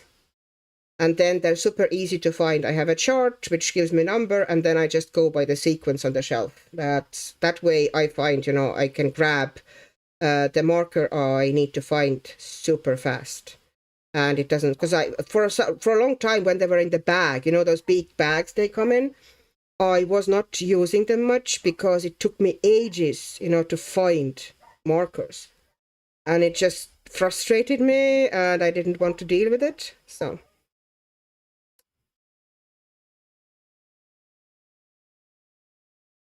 Atlanta, I was quite excited to find out Annika could draw too. That made me relax and oh, thank you. I can draw a little, but I could definitely be better at it if I actually applied myself. As I said, I have no formal training in it whatsoever. So, everything I know or can do or is pretty much self-taught. Experimentation and research is the name of the game here. But I really find that it's super useful sometimes, all that, if you are into certain subjects or certain art material, and you can't really find, like I had that with water-based markers, for example, that I could not find a video, like I could find loads of videos with little bits about them, a bit here, a bit there, but not a good long explanation video with everything, or, like loads of stuff that you can do with them. I was like, I need to make videos like this, that everything is in one place.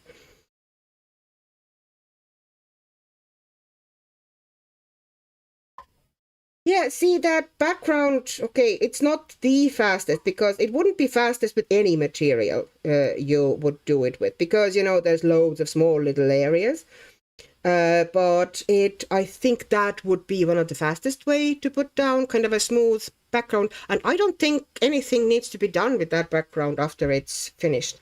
Maybe I want to kind of, put some darkness, tiny bits here and there, just in the corners, kind of to emphasize or create extra variations. But mostly it's done, and it's done simply. So, yeah. That's why I love the water-based markers in these books, but I like them like this. And then I just, randomly mix things occasionally and create some color variations because that's the name of the game. I really like color variations. Who is absolutely fantastic at color variations and playing with them is Jackie. If she, kind of just, often she doesn't even go very deep with shading. She instead plays with the color variations and the color tone and temperature, and it creates the effect of shading, and it's so cool. I love, how she colors. Oh, Candace, love this stream. I definitely look forward to it every week. Thank you, Candace. Artists approach coloring differently, and that's comforting too. I guess so. Yeah.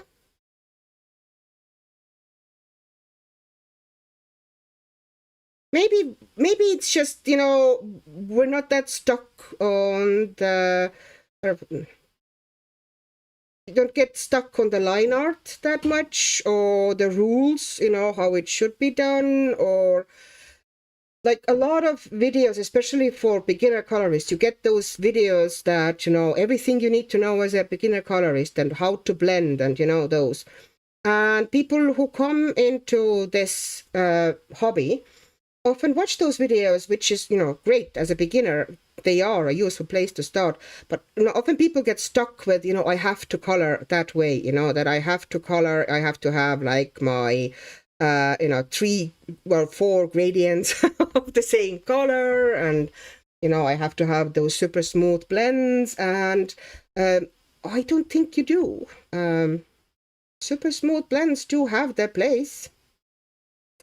But sometimes, and many times, texture actually is much cooler and gives much better effects.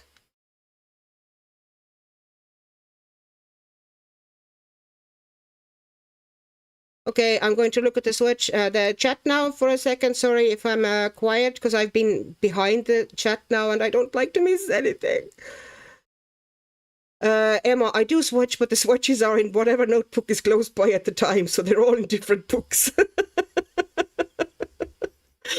No, I do have kind of certain places. I can show you my current swatch book.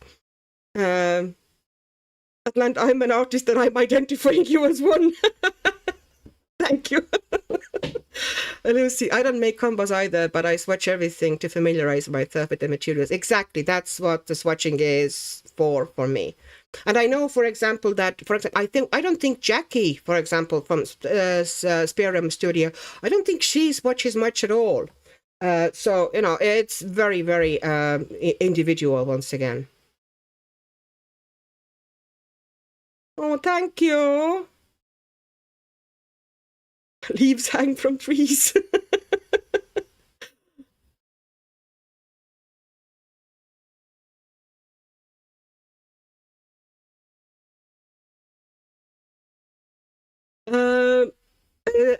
Atlanta Annika, when I saw your drawings in your sketchbook, I was like, yes, she can draw. Oh, thank you.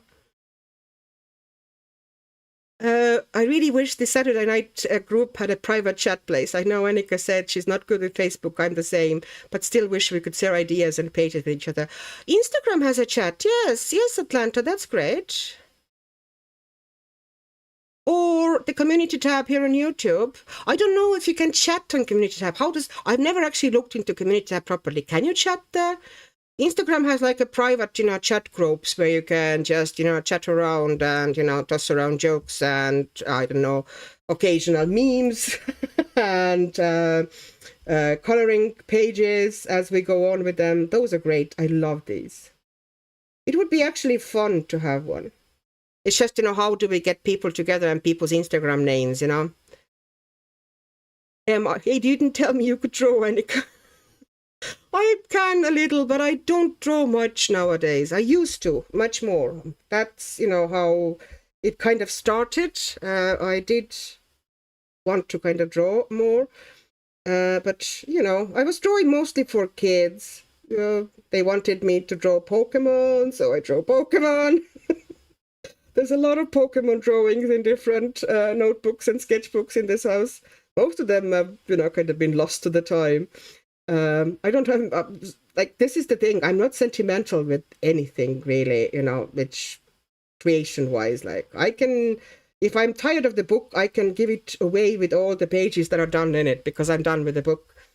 And the same thing has happened with a lot of notebooks and sketchbooks as well. They just don't exist anymore. So sadly, I kind of know that it's probably a bad attitude and they should hold on to them better and kind of take care of them better. But yeah, a lot of it was at some stage kind of the mommy brain as well, when the only thing you're really worried about and think about is your kids.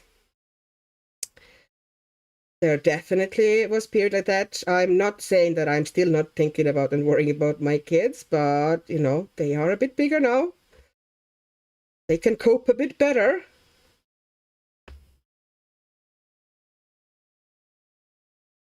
They can even make their own smoothies.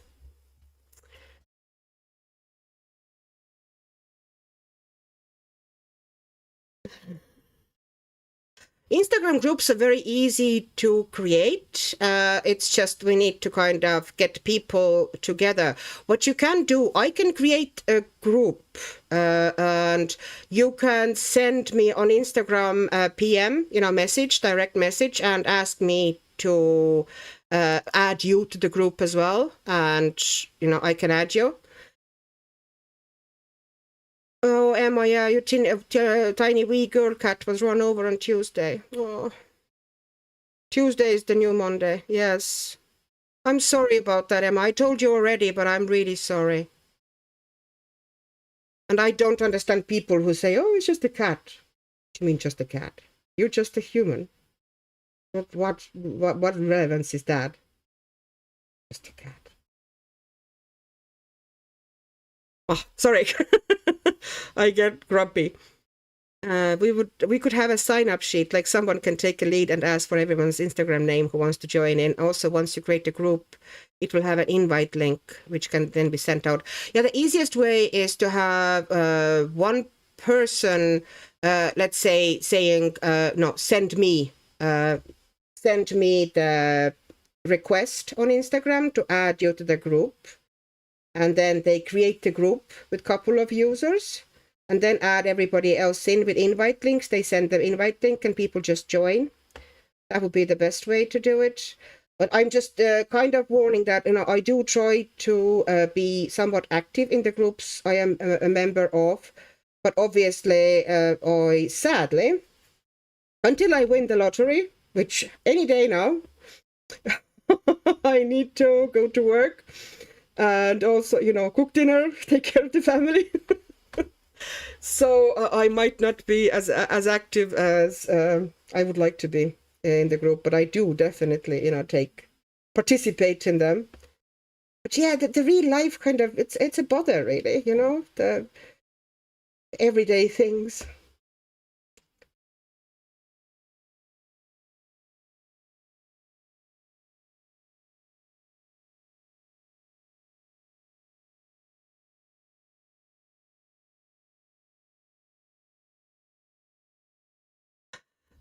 Emma, do you have a kitchen left after you've left two teenagers to make smoothie unsupervised?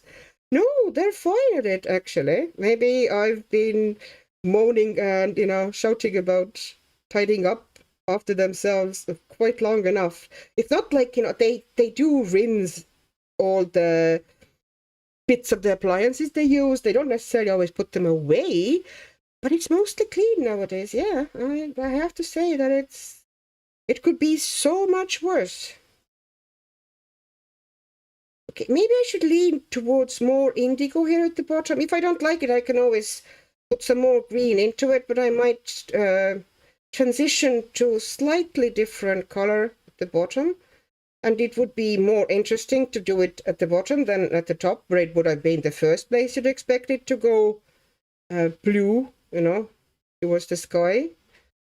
But we're doing it opposite way.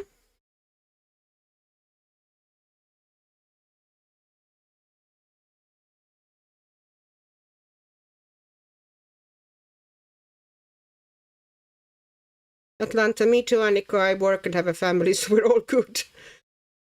Okay, I have another commitment I need to tend to. I'll be back in an hour or so if you're still streaming. Thanks for streaming and thanks for chatting. Oh, Atlanta, it's great. If you would be great to see you back, but if you can't, just have a good week, okay? Hopefully we'll see you next week, if not today. No. Okay, I need to move. Okay, I almost forgot that I wanted to move to blue here, so I need to get more of the darker green, which was this Stabilo 60. Oh no, no, no, no, no, no, no, no, no, no, no, no, no, no, no, no, no, no. Where is my... Am I weird? Yes, I am, but I found the correct pen. Okay. This is I like that super dark. It's in every possible art material, really dark tones, be it like water-based markers, alcohol markers, pencils. They're the hardest to find. And I like that in this line, the Pen 68 line, there are like super darks, really deep, beautiful dark tones, which work really well, like, yeah, inks like this. So super happy with them. Oops, there's a hair, mystery hair. Okay, that wasn't good. I need more of that green as well. Not much, but a little bit. And you can do like crazy color variations with these ones and, really play. And one of the easiest ways to kind of depict water or create water base, like river or lake or whatever, is with this method, because you can, if the water allows, of course, it's so easy and so precise to kind of play with the color variations. you know, from kind of a deeper blues and aquas to kind of almost greenish, kind of a boggy tones.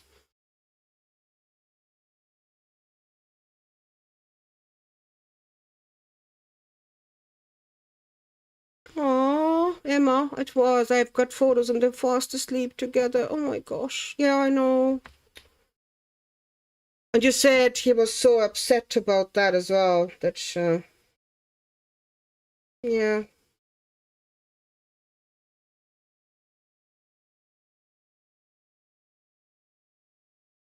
I just can't, you know, people. Well, it is what it is. Another thing to cope with, I guess. As if you don't have enough there. Emma, poor thing. You have a good backbone though, so you'll survive.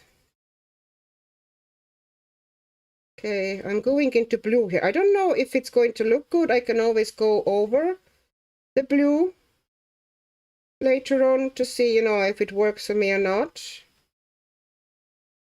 But I will try out of interest, you know, how it will look like. Just to have one corner slightly different color.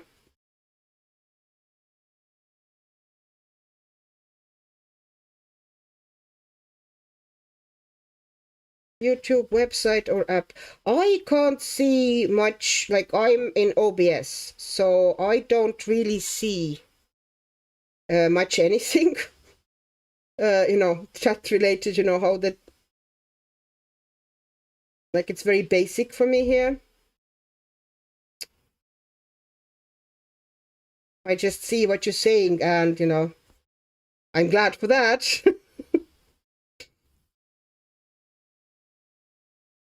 And I'm in OBS because it is, you know, relatively easy for me in OBS to do, you know, that sort of a thing that I can just switch between camera angles, not angles, but, you know, I don't have camera angles. I have only one camera, but it's a 4K camera, so I'm able to, and, you know, most YouTube doesn't really do 4K, so I'm able to kind of take pieces of that camera's picture and use them as zoom-ins. Kind of digital zoom essentially, but because the quality is, you know, so resolution is so high, I can do that. So this is something. Okay, so, and I'm now going back to indigo here. I'm gonna put some indigo here as well, just so it would blend into that green better. Okay, I'm getting close to having that background done. I know that it wasn't the most exciting, but this is essentially what I do. This is how I often do the backgrounds in mythographic books. And to be honest, it wouldn't be now that much slower than it would be with any other material. And to be honest, you know, with the color variations and blends and everything, that's probably the fastest method of getting that down, you know? And it doesn't need huge amount of working over. Okay, I'm sure that I've missed something. People, your eyes are often nice and sharp. If you see something that I've definitely missed, and that's definitely missed here, because I always do, like without a fail, I will always miss some bit somewhere. Art and books, I'm liking the blue. Yes, it's just a little bit of a variation at the bottom, you know, so it wouldn't get very boring. And it's more of an empty corner there as well. I might want to darken it here. No, I need to know to put the color in for the tree, and I'm thinking I am going to do the tree, possibly the base with alcohol markers, because I have they're really cheap. Okay, this is the brand. They're called Jotun. whatever, Jotun markers, okay? They have chisel, oops, okay, and they have the fine nib. They are coming from Temu, and I think they're sold as semi-art or semi-art, or whatever the correct way to pronounce that one is. They're sold as that there, although, you know, it doesn't say semi-art on the barrel, but I think the listing name was semi-art. Oh, Stacey.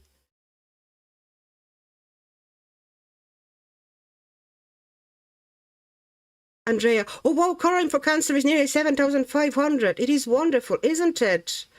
Yeah, I really suggest that, you know, if you have time or if you have, you know, will left, that after this stream finishes, maybe you pop in and kind of wave at her, you know, say that Oxig sent you. Because Oxig probably will drag her sorry butt into the bed eventually. Once we finish, because usually we finish quite late in Irish terms. You can add plus first letter in the YouTube website and it'll let you tag. Doesn't work in the app. Oh! In the app, you just have to type at and the whole name and hope you've remembered all the characters. I didn't even know that you can add plus the first letter in the YouTube website. Huh. Okay. That's okay. Cool. Thank you, Chris. Linda. Oh, hi, Linda. I didn't see you. Linda, hi. Looks good to you. Very good. Very happy because I think it looks pretty nice. Okay, I forgot to show you. See? In the areas where I went over several times, you can see here from this paper, you know, where I put like several layers, it's gone through totally. Like here, you know, at the bottom, I know that I put quite a bit in there, several layers. But if I just put a little bit in, it kind of is, you know, slightly leaking through. It doesn't really matter in, you know, this book, but I thought I'll show you anyway. So, I don't remember... I'm bringing Wild Summer, okay? Just a second.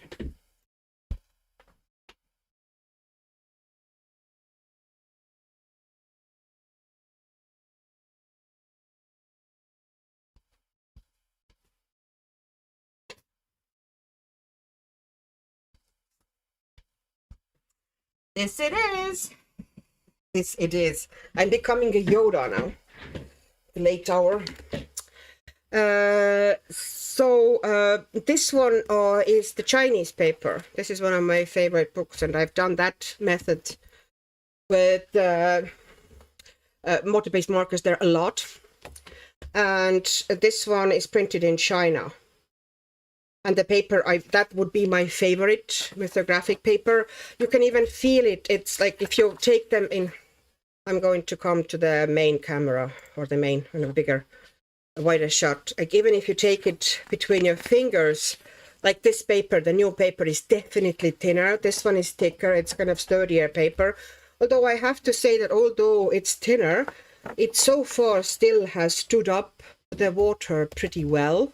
Like you saw, I worked pretty wet and I did blends and everything. It didn't sink immediately into the paper, in small areas at least. I would say if I tried to do that in a big area, I would have issues with blending because it would kind of sink in too fast. But on this paper, the water-based markers, if you look at the back and you see that it's printed in China, then any water-based materials and water-based markers like this move extra nice on it.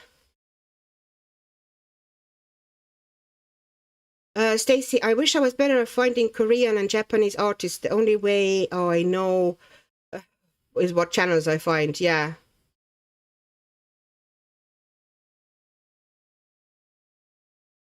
Only Chris, regarding misspots, I was wondering about the space in the woman book you were working in your last video, where you were coloring. I found that spot. Okay, let me see. I know what spot you were talking about. I bet you this spot here, was it? I found it. I found it and I did it. I'm very proud of myself. This might actually become a pretty nice page eventually. Stacey, joking aside, I really do wish I knew how to seek out overseas artists on my own in due time. Okay, Stacey, two good places to kind of browse. Well, three. One is Amazon Japan. Just go through put in an artist you know, put in Eerie and do a search, and go into the first Eerie book it gives you. It gives you loads. And then like Amazon here, would give you, if you're looking for something, if you are in a product page for something, it gives you different options. Now it gives you loads of different coloring books, Japanese coloring books. You can see a lot from there, stuff you like. And usually there would be sample pages and so you can get a bit of an idea, what is what.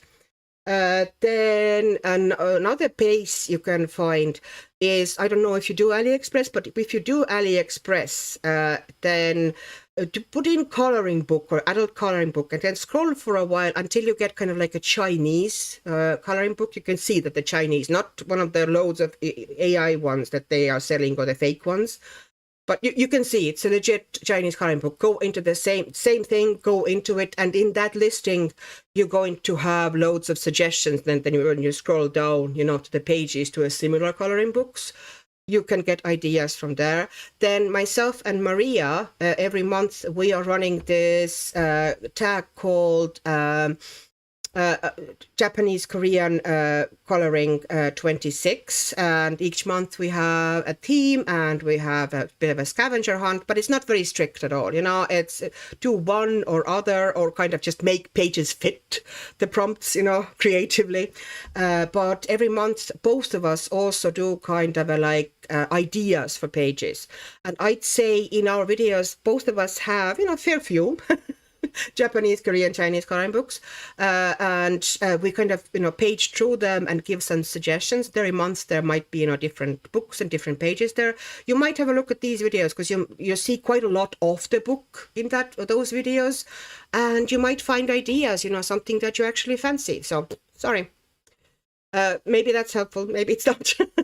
And then, of course, also there's Aladdin, but Aladdin is hard to navigate. In Aladdin, you have to find a coloring book first, which can be tricky. You pretty much have to do Google Translate and, search in Korean. And then once you find a coloring book, you can do the same thing, put in Eerie, usually, something like this, very, very well-known name. That takes you to a coloring book, and then inside the listing of the coloring book, you kind of start going from there, essentially looking at the bottom of the listing. There's ideas for other coloring books, and then moving to other listing that interest you and scroll to the bottom and find something from there. Sadly, that's pretty much how I've been finding the books that I fancy. Sorry, got carried away.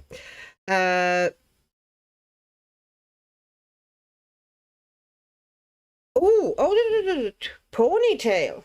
Okay, let me see. Maybe I did miss something. The ponytail. Oh, no. That's behind. That's the dress of the other woman, I think, behind the ponytail here. There's a heart. There's her dress. The heart actually should, it's, to me, a line is missing here. For the heart, it should very much cross here as well, but I will probably fix it.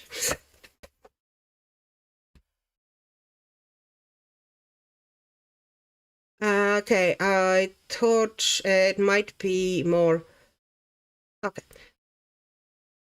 I've been crocheting probably an hour. I've got 3 stitches done. Oh.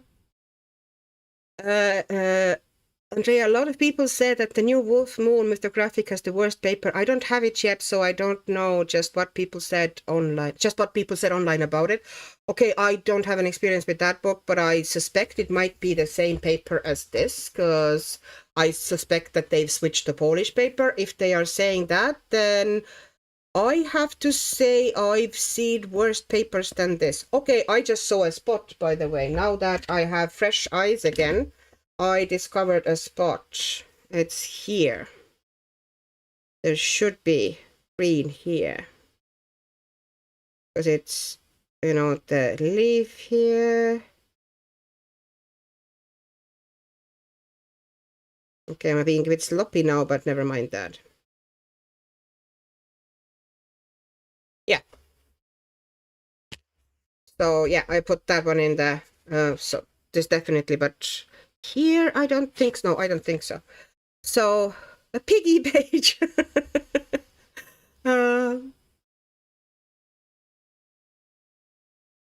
Andrea, shut the front door, Annika. This is the absolute best version of this picture I've seen colored. I love the color choices. The piggy just oh, thank you. I love doing the piggy.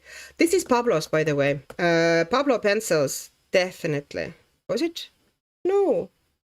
No, it's Artex. Sorry, not Pablo's, Artex. I thought, you know, if I looked at the pencils, you know, those tones here would be very easy to do with Pablo's as well, because Pablo's has those tones. But yes, Artex does as well. And Artex works really well on this paper, I have to say. Like, laid down beautifully, very easy to color. And I loved making it kind of a nice and pink and happy, and the balloons all shiny. Petsival. Oh. This is a Mythographic Wild Summer. One of my, I'd say it still is one of my favorite Mythographics ever. At least, definitely my favorite Joseph Kattenbang Mythographic. Yeah, just love the art here. Percival, Pixival. Oh. In the American version of Piper has changed. I don't think they have any more American version and European version. I think they're all now pretty much printed in the same place, from what I understand. So I suspect, you know, like, you know, my American kind of buddies or colorists, we've been checking out, you know, where the book is printed. And they have the same thing, you know, that these books, you know, at some stage they were all printed in China, and these books had good paper that took water really well, and the paper kind of feels thicker as well and has a bit more tooth, I feel, than this paper. Like, this one feels a bit smoother, so I can see that I would probably need to use a bit of a softer pencil here if I go pencils on top. This one had a bit more tooth, but at the same time took water pretty well, so I really like this paper. I'm sad that they moved away from it, but this one isn't so far bad. Like, I've been coping with it all right.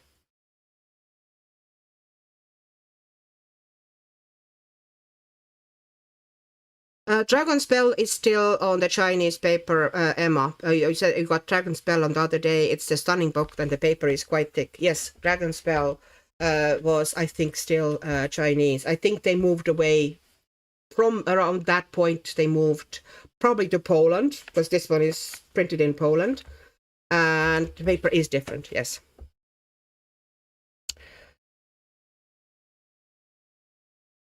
Wild Summer and Menagerie, okay. Yes, but why I pulled it out here is, I don't think this page I didn't do with water-based markers. Let me see.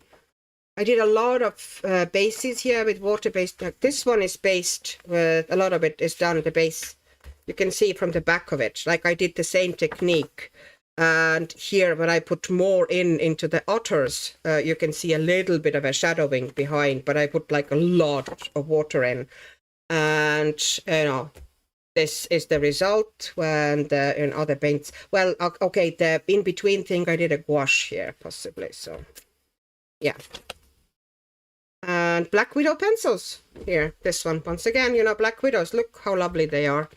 And this one was done with the water-based markers first. You can see here, like, there's a little bit of a shadowing behind, but, you know, it doesn't even damage or, you know, make the paper particularly buckly. And, you know, just wonderful. And afterwards, I think because it also kind of slightly roughens the tooth of the paper, the pencils lay down very well afterwards on this. So yeah, I just love. Now this one is just, you know, you can see, you know, after I've just put the water-based markers down, you know, there's nothing else here, no pencils. And once again, just water-based markers, the same way with the water brush. This one is the same story, you know, I put some water-based marker. This one is mostly done, the water is done with water-based markers, the base and the bamboo and whatnot. The panda, I think I had the same, these exactly the same warm gray alcohol markers that I put down as kind of like base, rough base, you know, just flat, nothing, you know, shaded or anything, and then put pencils on top. And definitely there was more. Oh, there was more, I know there was more. This one didn't come down very well. This is not water-based marker, that's a watercolor, and I should have used water-based marker. This is water-based marker. Once again, you can see, you know, I got pretty much most of the shading down already as well. And this is done now, Stabilo 68. The same ones I was using here as well. Those these markers were used for the shading. Well, you know, scribbling down like this. And this one was also, you know, fully based with water-based markers, and then some pencil on top. But most of the work was already, and most of the shading was also already done with water-based markers. So just, you know, samples definitely can be done, and it was a joy to do on that paper. Okay, now I need to decide what color of the... I had loads of paper here, and now I have none. Did anybody explain that? Knee deep in paper. Okay, I'm gonna use that. Which one of them, darkness wise, is like the best option for the tree trunk? Because I want to put the kind of flat face down first. I might put that down as a first flat base and then maybe put some other shading eventually on top. Yeah. Okay.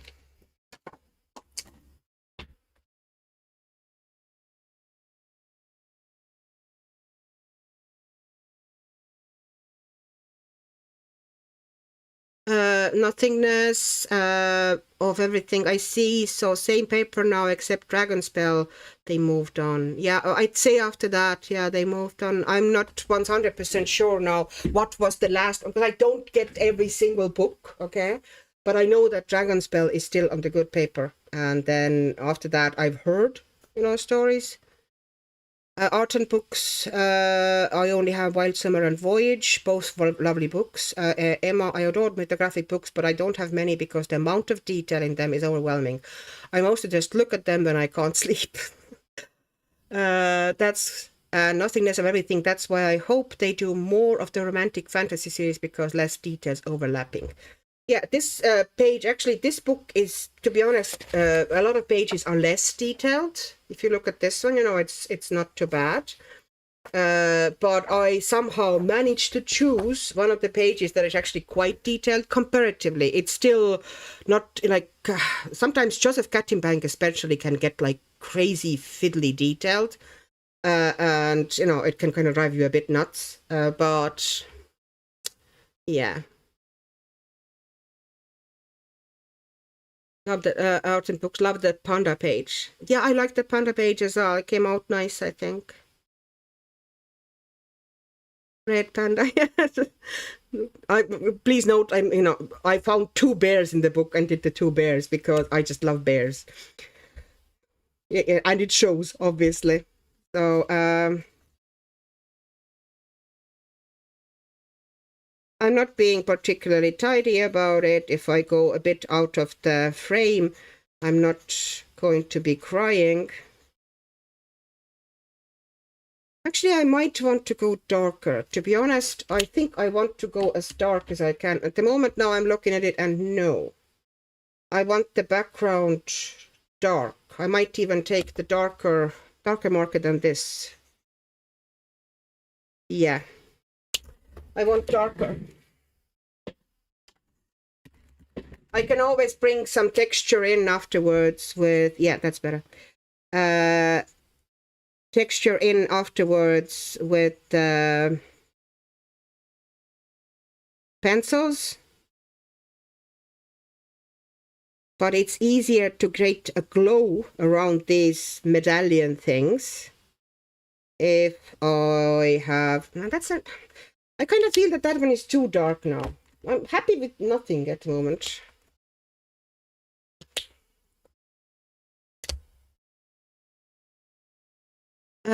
Andrea, I hope the paper will be good in Joseph's new Alice in Wonderland and Fabiana's Fairy Tale and Folklore, because I'm excited for those two. Also coming, the Mythographic Christmas is one too. I kind of want the Fairy Tale and Folklore one. I'm not sure about Alice, if I'm going to get it or not. This is still kind of an open question in my head. I need to see that one, you know, what it's like, before I make up my mind.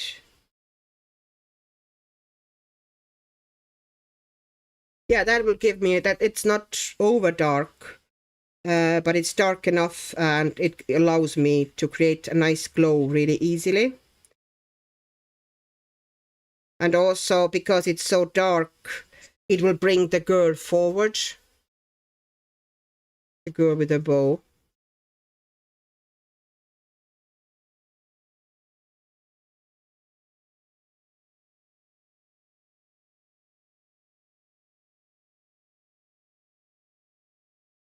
Linda, I want to be able to create pages like yours one day. Well, you see, like at the moment when I'm working here, my pages, they take time and they don't start out, you know, anything assembling pretty. I think a lot of it is kind of being brave about the ugly phase. Just accept the fact that, you know, if you're working a bit looser like I tend to work, then there's going to be a phase when you think, this is beyond saving. This is going to look terrible. I can just as well, you know, throw away this book. And you just keep going. You keep playing, you keep adding stuff.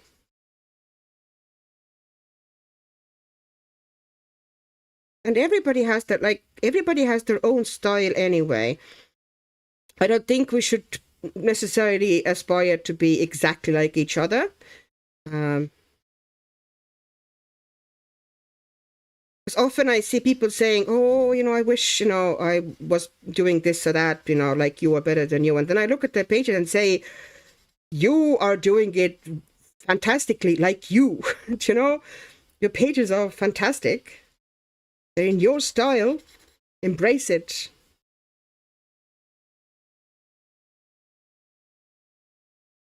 And we all have things, we have weaknesses for.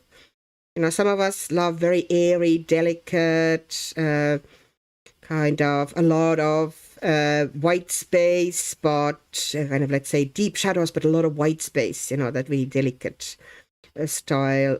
Or some of us love really smooth blends and kind of really big, elaborate pencil pages.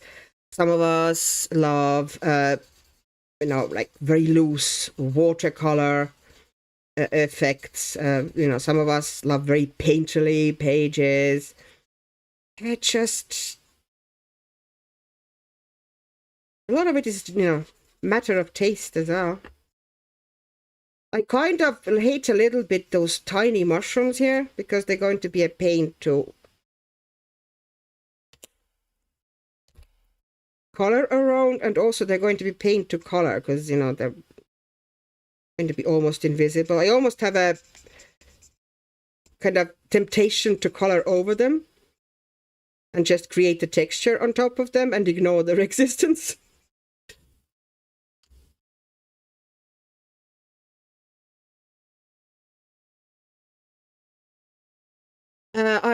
Candace, I love the art in the Shangri-La book of Understand the Fusey, yes, but it took me 2 weeks to do a page and it was painful. I'm just going to call it notebook. Yes, I did a page there as well, and the amount of detail, I was about to toss it, because there's no art material that actually fits into these pages. You could possibly color these pages if they were like twice of the size they are printed. Or at least, you know, if the full page maybe was full of it, you know, it would make the details on them slightly more manageable. But even my fine liners were a bit too big for some of the details. I was cursing the person who put them together like this. Like, didn't they realize that people just can't, they physically can't color them? Because nothing will go into those spaces. Unless you paint everything with, like, you know, 2-hair detail brush, it's not going to happen. Yeah, it's a lot of intertwining things in this one. So, you know, kind of coloring just that plain tree will take a while, just because it's overlapping and is underneath and over so many things that you kind of have to be precise and careful about it. It would actually go pretty fast if it was just, you know, some branches behind her. But no, there's a lot of detail actually in them. They say amazing you've... Okay, I missed... Whoops. Amazing you've had no formal training and self-taught. Oh, thank you. You've got a raw talent. Oh, thank you, Stacey. Mythographic enchanted relics is one not too detailed glitter day. Is that Veronica Kolinska as well? Is it? Is it the same author as this one? I'm not sure, but it's mostly object, isn't it? That's the thing. Like, I want some life in my pages, so I suspect that I might be like, you know, if it's just loads of objects, I can't be bothered coloring them. I like when there's, you know, either people or animals or, you know, something happening on the page. Not just beautiful composition.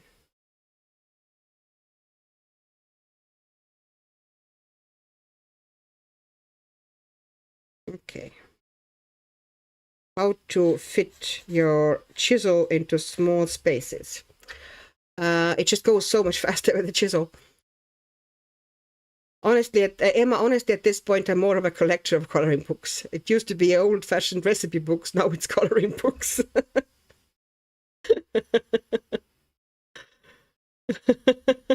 Yeah, it kind of is, though. I have quite a lot of books I haven't touched, but some of them that I almost know that I'm not even that likely to touch, because I genuinely do love them. But I love them, as you said, Emma, more like art books than actually coloring books. One of the books that I like this for me, I actually would like to kind of challenge myself to color a page or do in them, is the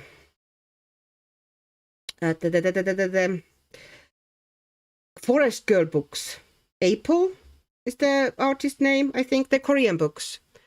And they are stunning. And absolutely everything that, you know, I would love. They feel nostalgic to me. They kind of have this childhood, very wholesome vibe, beautiful, you know, example illustrations, like full paintings. And I just can't make myself to color in them, because the art that the artist has put there is already so perfect. It's like, I'm never going to be, you know, able to achieve anything near like that. But I sure do enjoy owning them and looking at them and just paging through them. We're occasionally doing that with my daughter. We're both fans. We both love these books.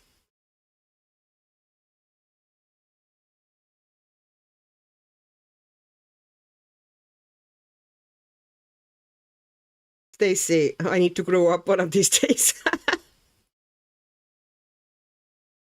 Auntie Chris, when I grow up, I want to color like the version of me that people want to color like. That's right, Chris. That's exactly it.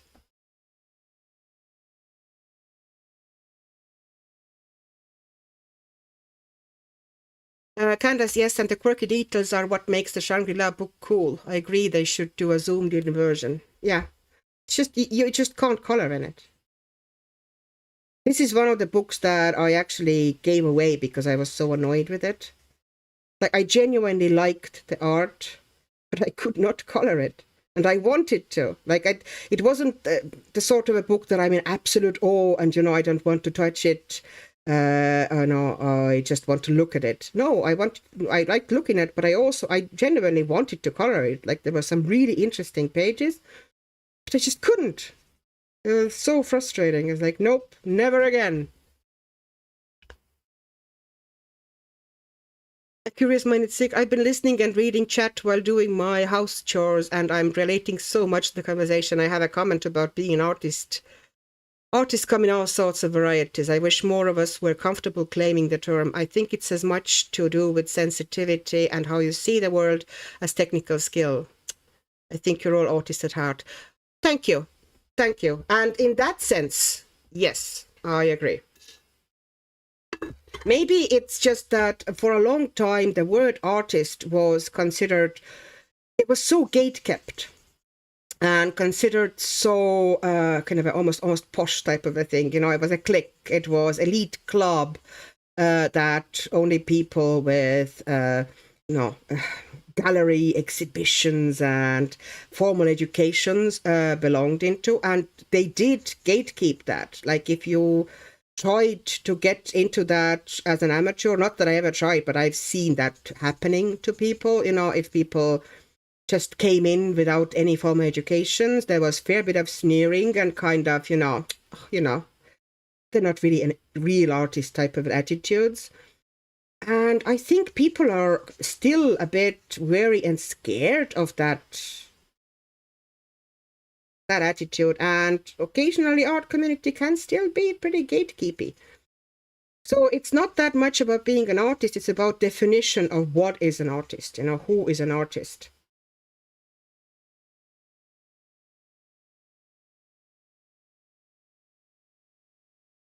Andrea, yes, it's Veronica's book. I really like it. Jess Caroline Bumblebee just done a beautiful page in it. She said it might be her favorite page she has ever done. Okay, I need to check it out. Oh, I might have vague did I already watch that video? I need to go and check it again. I love Jess's work. Jess is awesome. Jess is wonderful. We have so many wonderful people. Like I did that charity stream last weekend, obviously, when most of us are aware of that. And because of that, I got to probably better know a lot of colorists that, before that I didn't really have direct conversations or interactions with, but because we were all kind of in the group together and kind of, gathering strength and figuring things out. It was so nice, not a single issue. Nobody was, like everybody was just so lovely and so helpful and so encouraging. And nobody was, I'm the big one and you're the small one. Like there was no nonsense like that. It was just wonderful. It really brought it home again, how inclusive and how lovely this community is.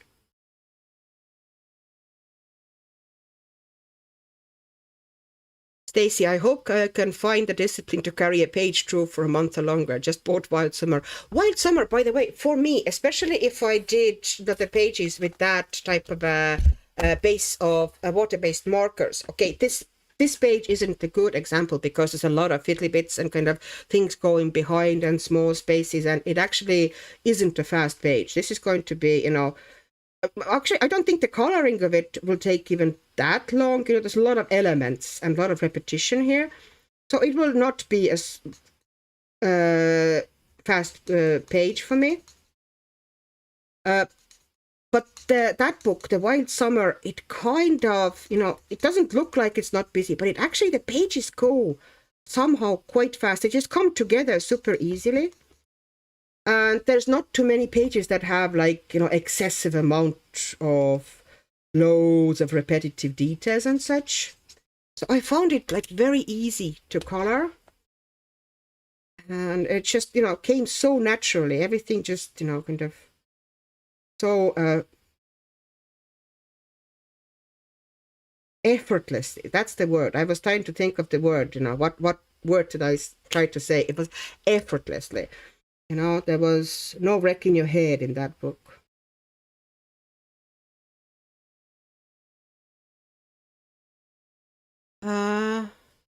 Okay, Lucy, I'm coloring on Enchanted Relics right now. It's by Shelley Carroll. Okay, that's the thing I don't know. That's probably why I didn't think of her. She might be the artist that I know least of them. I know Veronica Kalinska, I know Alessandra Fusi by now. Everybody knows Fabiana Tanasi, everybody knows Joseph Kattenbang. But Shelley Carroll seems to be, one of the kind of brand new ones. I just don't know her very well, and I never thought of her.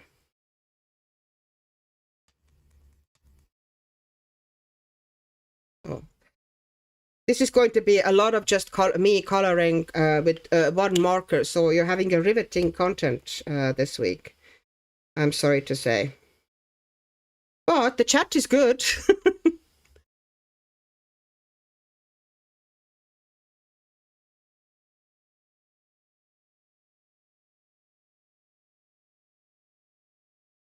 Emma, I flipped through that Korean book with a hedgehog on the front few times now. It's a stunning book, and I'm still scared to work in it. Come on, Emma. You're fantastic. Just break out pencils and go for it.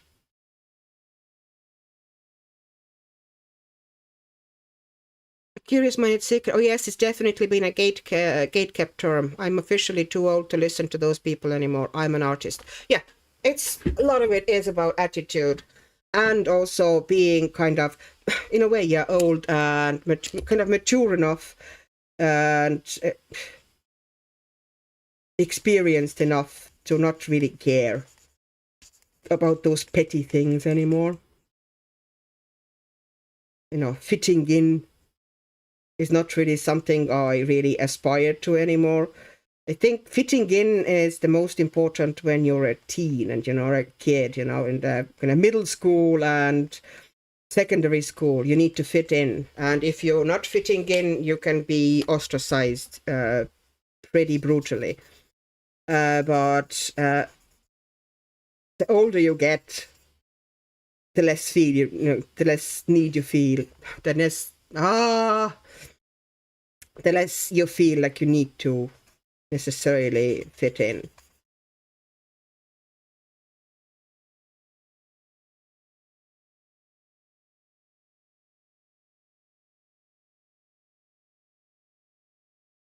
And often life rewards being different and being quirky more than it affords being like everybody else,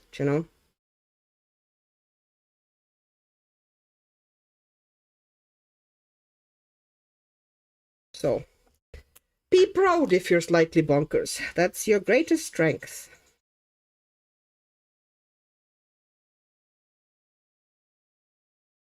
I've had a bonkers life, but, don't regret any bits of it. Some bits, okay, there are always some bits like, could have done that differently, but hey, who doesn't have these things?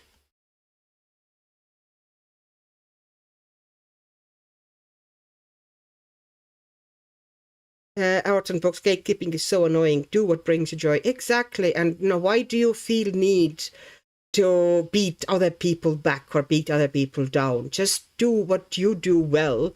I think a lot of it is because it was such a narrow club, and it was a narrow club, artist community, that they pretty much played fairly elite games and kind of got very secure in their positions so that nobody can get it. And suddenly it was way easier, especially with the advent of the social media and people being able to display their artwork and get community behind them and get viewership behind them, and also achieve somewhat, some commercial success, or at least kind of living independently of the existing kind of like gallery system, that they just felt threatened, let's be honest. I suspect anyway. And that's where that, kind of a sneering and really nasty attitude kind of came from. That something that was so solidly just theirs was suddenly going to become something that, all sorts of riffraff can get into.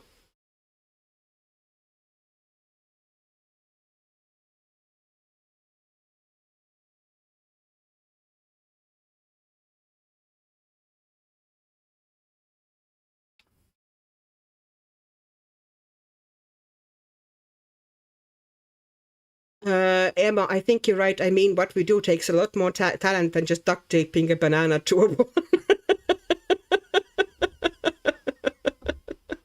Oh. Oh, it's Magic Apothecary, Lucy. Okay, that's Jelly Carol. Okay.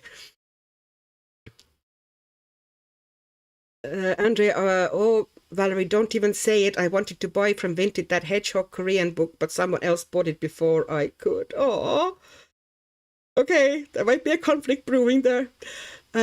It's coming along beautifully, Annika. I love that green against the brown. Yeah, now you get kind of the contrast of the page, and the woman and the girl, whatever, is now starting to kind of come forward. That's why in Mythographic, and I'm not the first one or the last one to say that, but I think it's absolutely vital. Essentially, for me though, it might be different for yourself, but I need to put the background in first. I always start from the back to the front in Mythographic books, because then, you know, once I have the background done, the central image becomes much clearer for me. Although I do have color scheme in my head for this image. Like, I'm not saying that I don't know what I want to do here, but it's still going to become much clearer once I have everything, no, the background mostly colored in. Even if I just get the tree and, you know, the kind of a sky or the further away background is already, and once I get the tree in as well, even then I'm pretty much good. I kind of want to get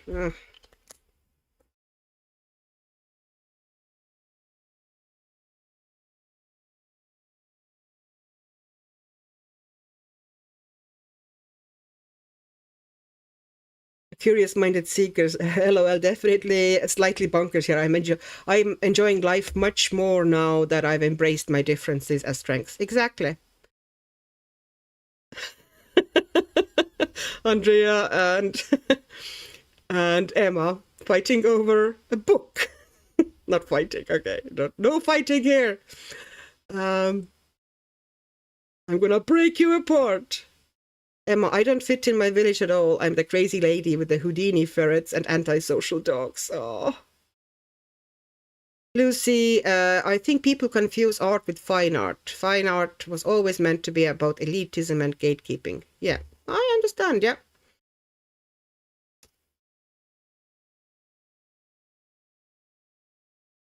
Emma, I promised Glitter Day I'll color in it right after I finish this annoying blanket.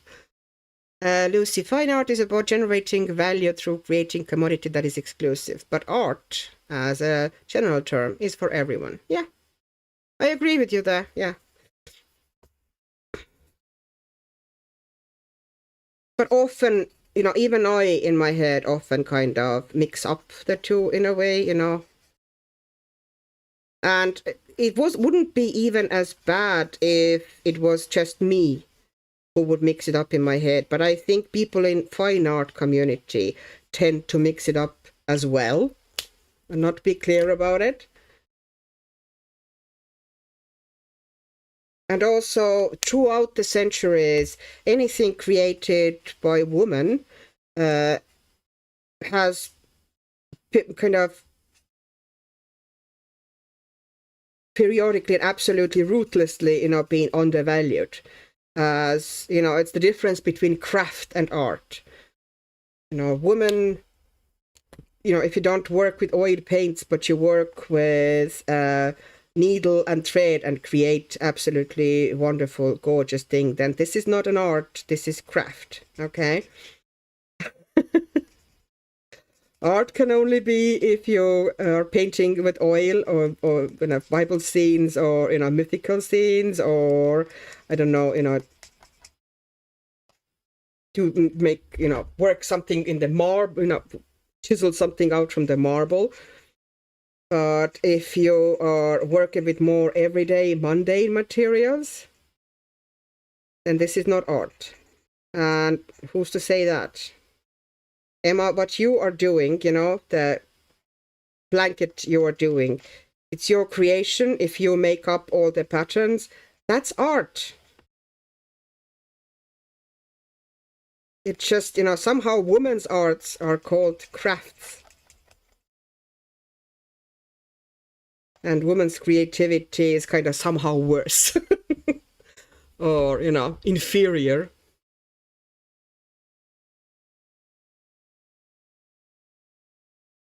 A curious-minded seeker. I think you're right, Lucy. I used to get so caught up in definitions and art versus craft. I'm very comfortable calling myself a craftsperson.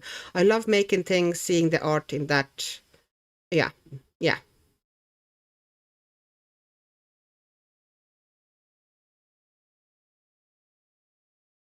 Andrea, to be honest, Valerie, I found a YouTuber selling her Japanese and Korean books, so I've bought 13 books from her. Oh my God. And now I'm eating beans as my toast for months. Oh. Oh. And Andrea, Emma, to be fair, beans on toast is pretty awesome, especially with cheese. Vinted is dangerous for my bank account, says Andrea. But I'm very grateful for the lady who sold them. I've got my first apple and finally got Yuri's wild mouse. I actually am thinking about doing a little giveaway soon. I just don't know how to organize it because my channel is approaching 4,000, which I still can't believe that this is happening.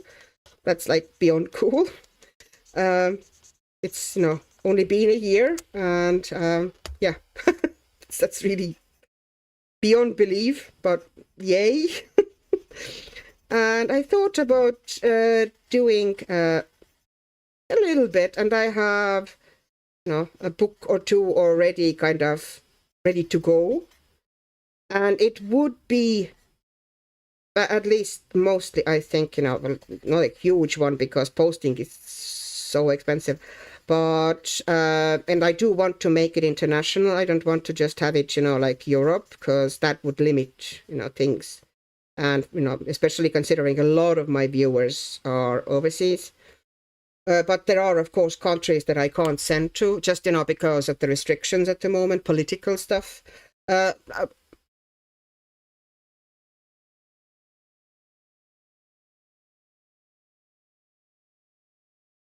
Okay, curious mind think, oh yes, look at how art community treated the genius of Annie Albers and her beautiful textiles. Such an artist who changed the art scene through her education. Exactly. You know, women's arts are somehow inferior.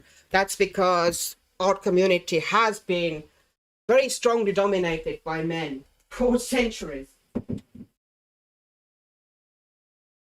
Okay, I'm going to show you one of the books I meant to kind of put into the giveaway. Let me see. Am I in the main shot? I thought about, you know, this is one of the ones I have a couple of others, but I thought I'll show this one. It's absolutely amazing paper. And the art prints are also gorgeous, like you could just cut them out and frame them. That's the quality of them. And I thought that would be a kind of a nice book to give away. And you can do whatever you want here. You know, you can, there's more elaborate pictures. I suspect that camera is washing it out slightly because the line art is very fine, but you can see the images, you know, that's the image here that is going to be here. And the paper is really nice as well. It's thick. And I suspect it might take watercolor, but I don't obviously want to go and test because, you know, it's a giveaway book. I can't test in it. But it's so lovely. Look at it. So, just gorgeous scenes. It's a very warm and loving book. Yeah, that's one of the ones. The other ones are more like on the regular side. But this one I haven't seen around that much.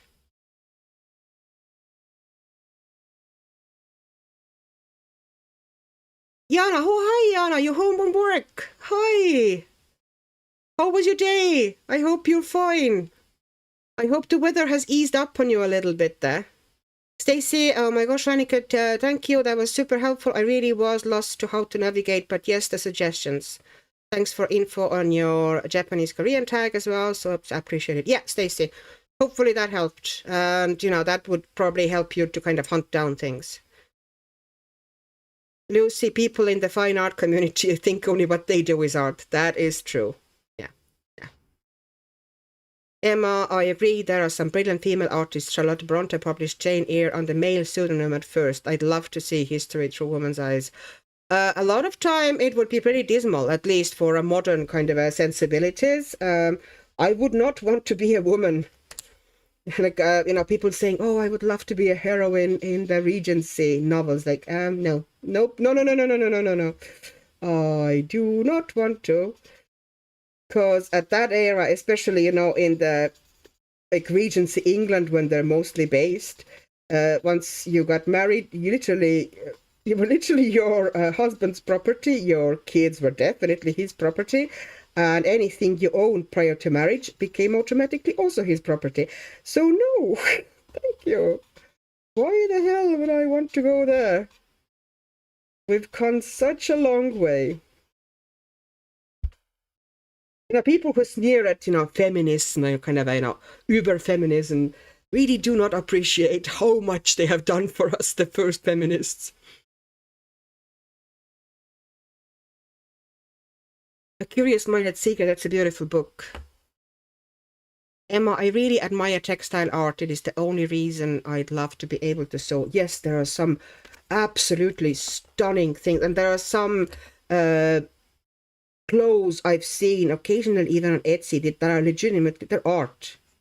They're just gorgeous to look at. And I bet you if you actually touch them, you know, with all the textures, you know, they would also be gorgeous to just touch and wear. Yeah.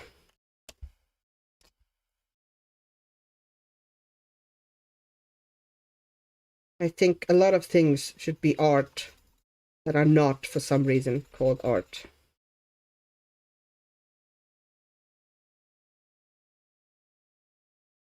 Just because the materials used and that they weren't created by formally trained artists, but, you know, old ladies in the community center in the village, do you know? Jana, Siberia started to melt and warm up.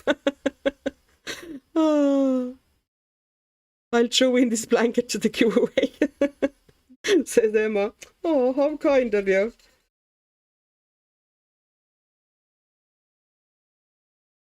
I don't know how the transport bit of that would work, but yeah. But yeah, I thought about, you know, doing something soon enough. So I'm, you know, not quite there yet, but because of that, I have a bit of time to collect things. So I thought some kind of Asian coloring books would be nice things to include.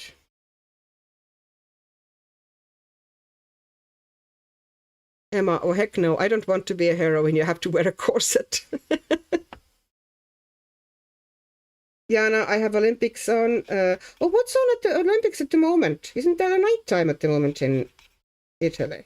Or are you just watching the reruns of things? Because I was watching, you weren't here, so you didn't hear, but I was watching curling today. Myself and my daughter, we were watching curling. We were cheering for Estonia, who actually won, or, you know, beat Canada. So there. And it's the first time ever Estonia has had a curling team, so, you know, beating anybody is kind of cool. It's not kind of natively Estonian sport, or, you know, hasn't been popular there, but obviously it's going to be more. It's usually the case that, you know, if somebody brings home a medal from Olympics in fairly obscure sport that the country doesn't know much about, then suddenly that sport becomes super popular. Jana, figure skating is starting that late? Really? And alpine skiing. Must be pretty nighttime there. I didn't realize that they were showing things that late. I know, a curious-minded seeker. Oh wow, beating Canada in curling is a pretty big deal. That's what I'm saying. And it was like a new team, you know? They're not, as I said, first ever Estonian curling team. And there we go, beat Canada. Well, they were beaten by Norway though, so. But we are suspecting, because they're, you know, they're, well, we are developing conspiracy theories, me and my daughter, because the trainer of Estonian team is a Norwegian. It's like, I bet you I somehow sabotaged them during this Norwegian game. I know he didn't, okay? I know, I'm joking. Lucy, yes, you were your husband's property back in the day. Also wouldn't own any property of your own. You could if you were a widow. Neither could they study and have a degree. Yep. Most universities were man exclusive. And for way longer than we actually, you know, often realize. You couldn't really do anything. You couldn't even be left alone in strange man's company without essentially being either ruined or made to marry him. Which is like, what? What? How did you come up with that crap?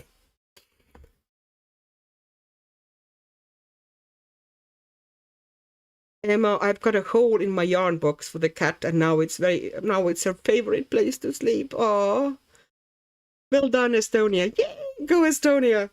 You all, okay? That is a task of yours. You see Estonian any sports in the Winter Olympics somehow, okay? If you happen to watch them.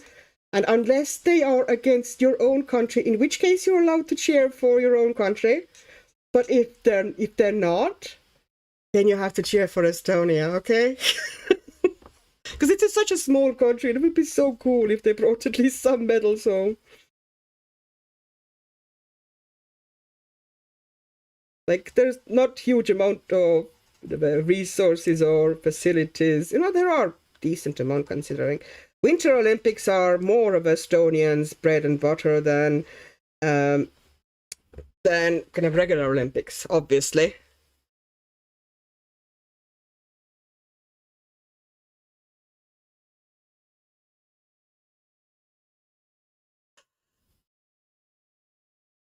Auntie Chris, and it's almost impossible to see history from the point of view of a common woman because so few of them were literate. That's right. And that was deliberate, you know, to keep them illiterate, because it's easier to suppress people if they are ignorant. And, you know, this is not, by the way, a conspiracy theory. That's history. Not many personal diaries from the histories women exist. That's right. Andrea, anyone else has that issue? If you were asked who is your favorite illustrator, you'd be like, start saying like 10 names at least, because you can't choose just one. Yeah. I can't. No, it's impossible. There's too many good ones and interesting ones. And often my favorites wouldn't be not the kind of a common favorites. Often I like a lot of, you know, the most popular ones. I'm not saying like I don't like, for example, I don't know, Kerby Rosanes. I do like his work. It just somehow I don't color his books very often. I even have some of his books and I should color in them because I do like them. But, you know, he wouldn't be one of my favorites, at least at the moment. I am not a huge fan of Johanna Basford. Her style just doesn't fit for me, and doesn't work at all. I think I tried with, I looked at the books, you know, other people's videos, never felt the need to buy one. And then when her tiny one, and the first pocket one came out, what was its name again? Doesn't matter. Anyways, that came out, and see, a missing bit here. And I thought, okay, I'm going to get that small one, so maybe, you know, I'll try her art out, and maybe I'll actually get into it. And I stared at that book for months and months and took it out and looked at it. And it's just, no, I just don't want to color it. So away it went. I don't own any Johanna's books anymore because, you know, I just won't color in them.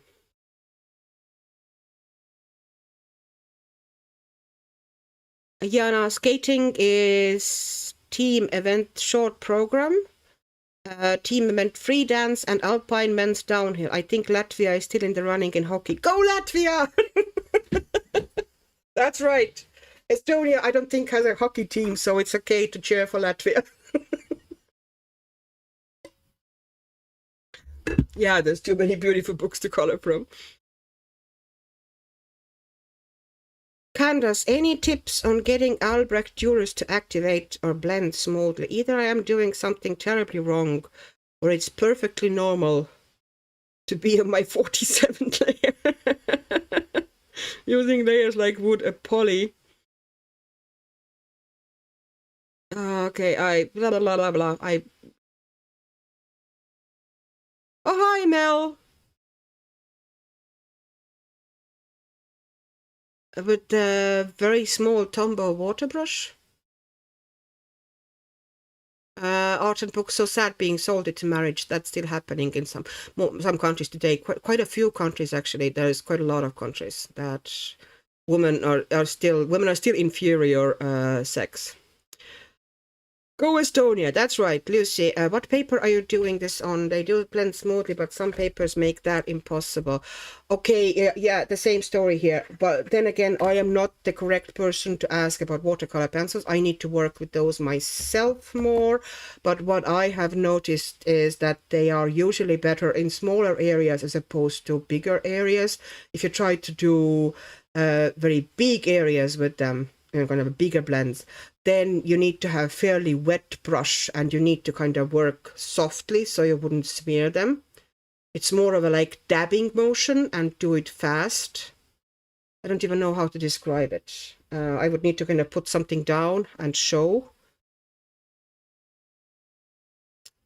Emma Einstein's wife actually did a lot of the work, but they put his name on it because it would be more believable coming from a man. Then he left her for a much younger woman. Yeah.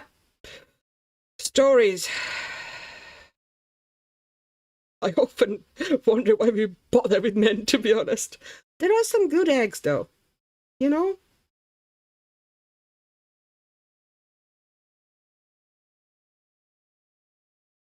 Candace, I keep going back over it to even it out and end up lifting using very little water.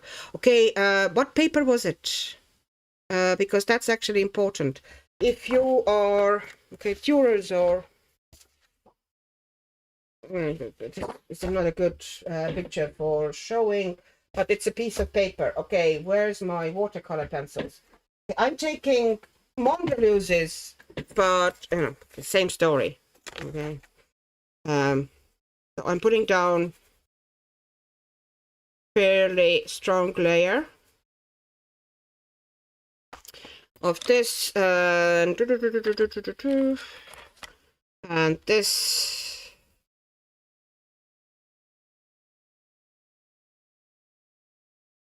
And then let's go in with something light like this.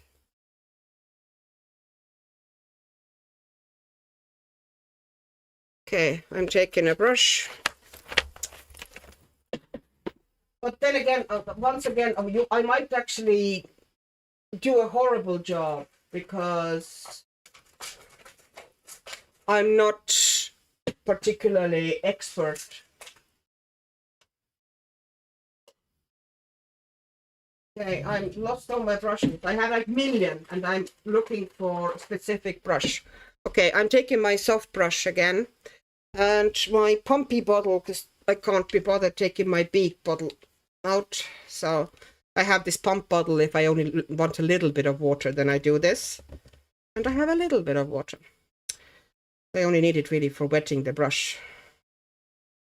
Okay, so getting the brush wet. And in my books, like I want it pretty wet. Like it's saturated. This now contradicts to a lot of tutorials that say that, you know, use as little water as possible. It does depend on the paper. If the paper is crappy, yeah.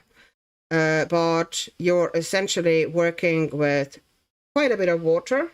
I actually went back and dipped it back into the water. Very gently, almost no moving. Like I'm almost not touching the paper. Then I'm cleaning it out. Okay, I'm of course miles away from the camera. And I might go over, you know, if something is slightly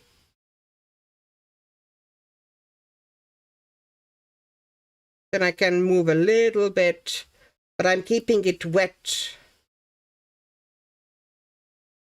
Because if I put pressure onto the paper with the brush, then I'm smearing it and creating those uneven areas. Whereas if you're being like super gentle, you get fairly smooth blend. If that helps. But you know, I'm not like that great, to be honest, with the watercolor pencils. I usually use them kind of for smaller areas, to be honest. I don't really do big areas with them.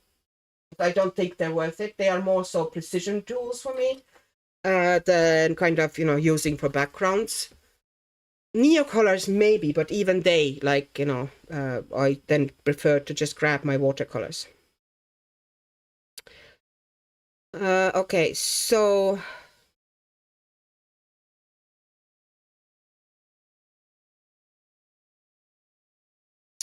okay, Can Shell's Coloring Journey, one of the best persons to check out, Albrecht Dürer. Yes, yes. She's the expert, because at some stage anyway, she only had, I think, one set of pencils, and she worked all the pages with just these pencils. You know, she did first the wet layer and then worked with the same pencils on top. And I still don't know how, because I do not like, for example, the Albrecht Dürer's dry at all. They kind of feel sticky. Dry, I don't know. I don't like them dry. Not much anyway. They're very good watercolor pencils and they dissolve like a dream, but I don't like them dry.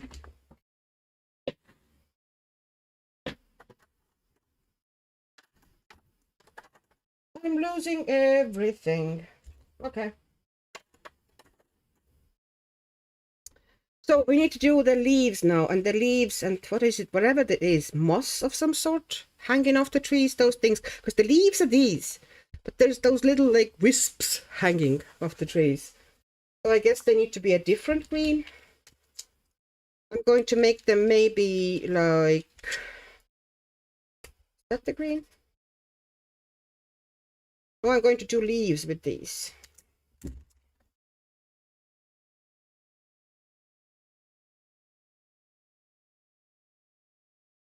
Emma, my favorite illustrator, didn't do coloring books, but she did do storybooks, Shirley Hughes. Okay, I don't think I know her. I need to check it out. Emma, I have pretty much all of Johanna's books, but I don't really color in them. Stacy, behind every successful man stands a strong woman, more than just a catchphrase. That is true.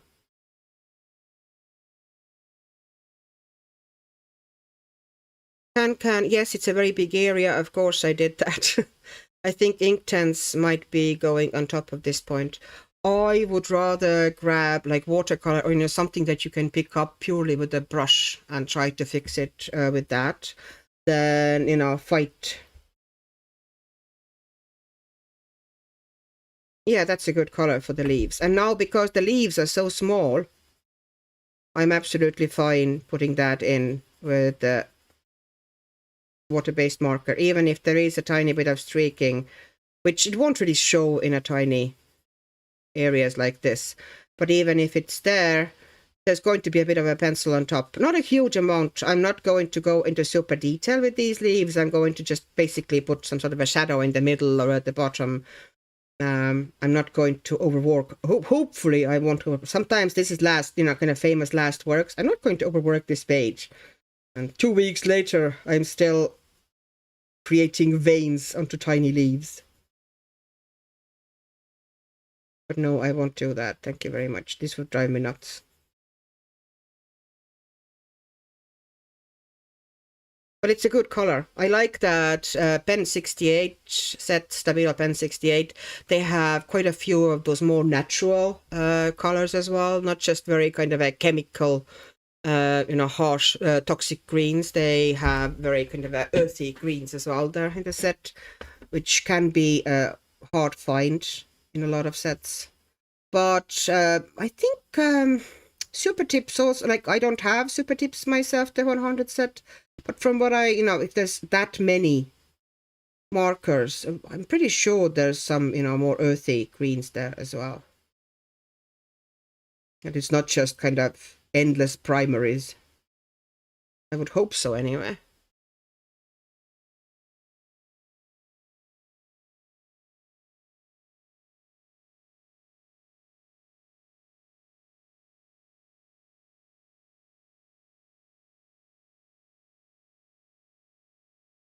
Is it absorbent or the water pools on top of the paper? Because if it pools, it will lift even faster.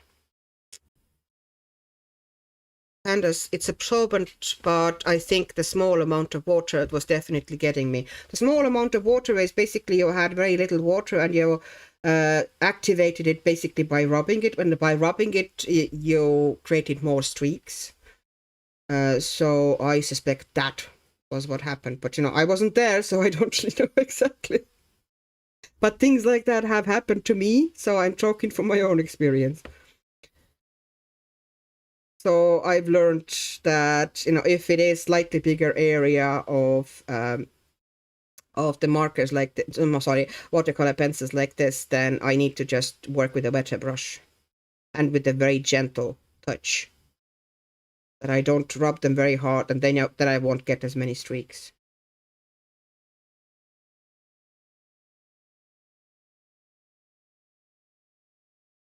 Shell is fantastic in pretty much either way. Like she is one of those artists that, essentially she can take most of the materials, anything really, and come up with a beautiful result,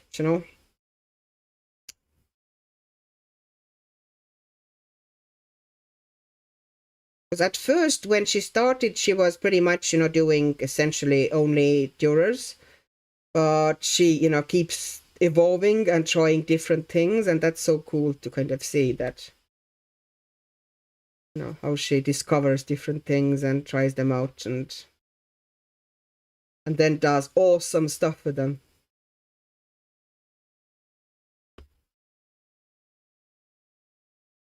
So much talent in the color tube.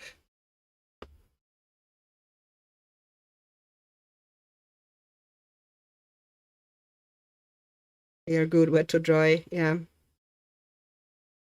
Emma, is it Spanish moss, the hanging down bits?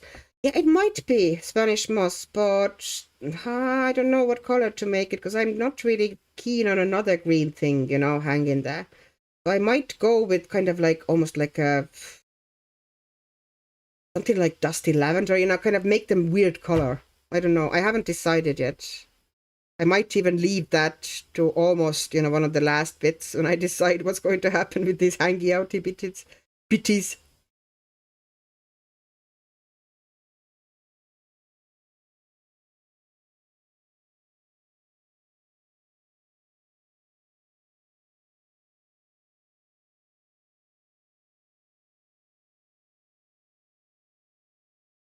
Auntie Chris, when I overworks page, it means she's getting ultra detailed. When I overwork a page, it means I've fixed so many mistakes that I've rendered it unrecognizable.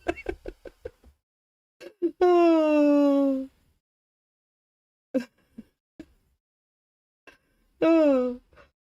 Do you really think that I don't do that? Yes, I do. I mess up just as much. But I usually I have this thing that once I get into the mindset that I am going to finish this page, I don't have anything against whips, as you might have noticed. Like, I have so many whips, and some of them will sit there for years and have sat them for years. And some of them, get picked up again, and some of them never will. That is fine with me. That doesn't bother me. But if once I get to the mindset that I will finish this page, then, come the flood, I will finish it. And I will fight until it's finished. So yeah, once I get to that stage, then I will not give up. And I've actually, some of the really cool pages have born from that I just, won't give up the page. And after, all the disasters, it actually looks cooler than it would have been probably than it originally, went by plan.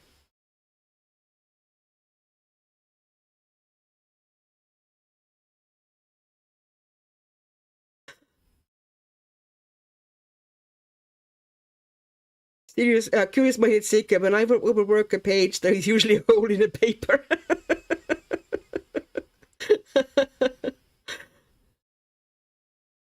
Emma, Shell is one of these artists who I admire, but I know I'll never be as good as her.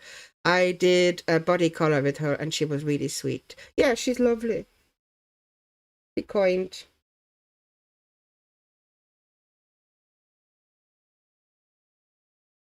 And I will also never be like her, mainly because, like, even if I worked really hard and kind of got her levels of skill with the materials that she prefers, our styles are just very different, and also our approach tends to be a bit different.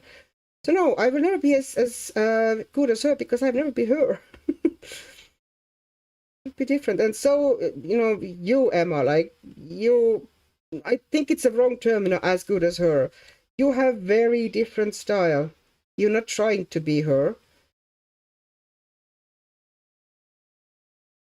And I've seen your word, Emma. You are good. Like, your shading of the horse was absolutely amazing.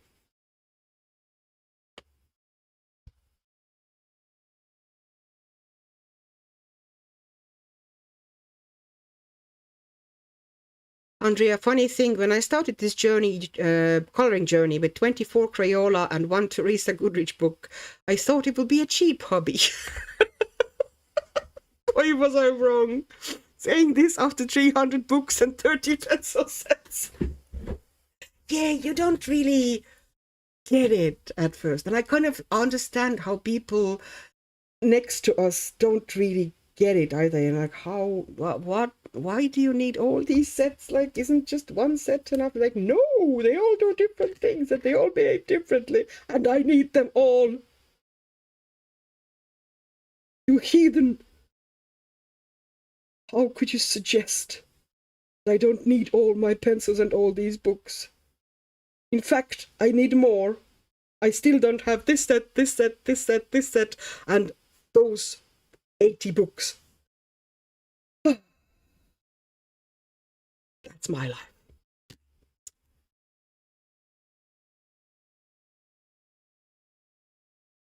Along with all the paints, markers, and embellishments, that's right. Stacy, well, I only wish I could get to point of body coloring with Shell. That's an honor. I'm jealous. Oh, sure you will. And, don't think of it as an honor. It's fun. Okay, so those shrooms here, they look like they might be something that is possibly yellow. Okay, I'm finding leaves still, missed leaves. I bet you eventually I put away that marker, forget the color, and then I find a missing leaf.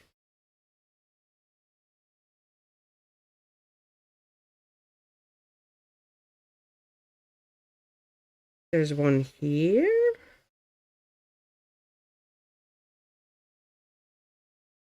Okay, and there's one here.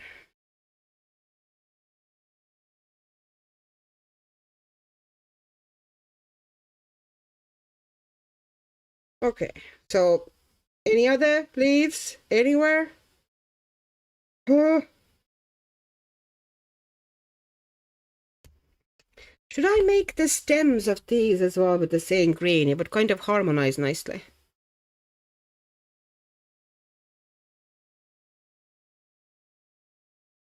Oh, Andrea, bless you, you sweet summer child. Oh.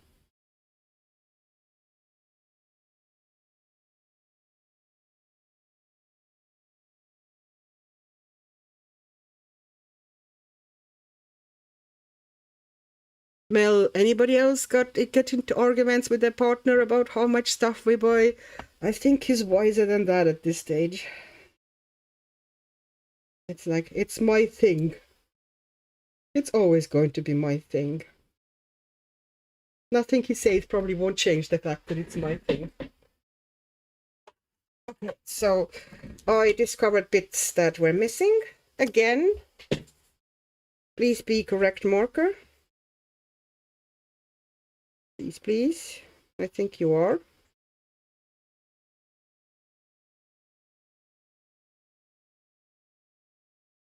I don't know if that one is a branch or is it her hair. Yeah, that's the problem sometimes with these pages. You just can't tell. I think it's a branch. If it's coming from where the hair couldn't get to. Okay. All right. So I'm going to do these stems as well here with the same green. Might as well.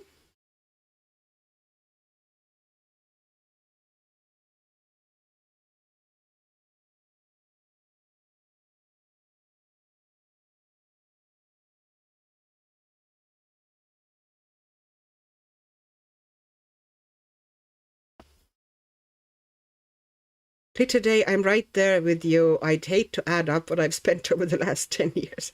Yeah, I'm not thinking about it. Besides, you know, everybody spends on different things, okay? I don't spend on many other things.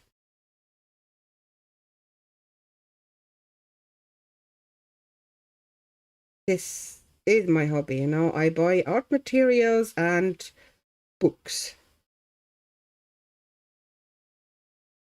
A lot of audiobooks. Well, audiobooks are often with, you know, Audible. I'm you know, you get a book with your subscription, and then there's some books that are free to listen to. And then there's, of course, books that if you own it on the Kindle, you get a cheaper audiobook. And there's also, if you have the book on Kindle Unlimited, it's cheaper to get it, you know, the audiobook. So I have quite a lot of audiobooks, but I do listen to them. When I'm coloring, I find it really soothing that I have the book playing next to me. Pretty nice. It's like ultimate thing. I have book that I like, and then I'm coloring, and your mind is just totally switched off about anything, you know, that is worrying you in real life.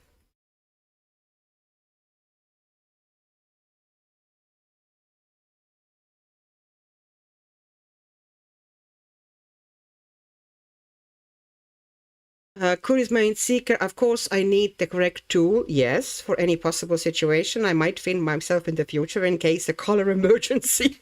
You will be well armed. Oh, yeah, the amount of tools. The amount of brushes alone, for example. Oh, you should see my desk. And there's brush for, you know, in my books, you know, there's different brushes for different works and different styles of it, you know, what I need to do. I can't do everything with just the same brush. No, no, no, that's not how it works. Did I miss any flowers, you know, with the stems? I don't think so. I found a leaf.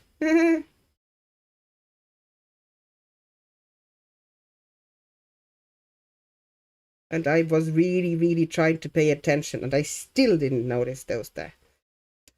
Okay, so,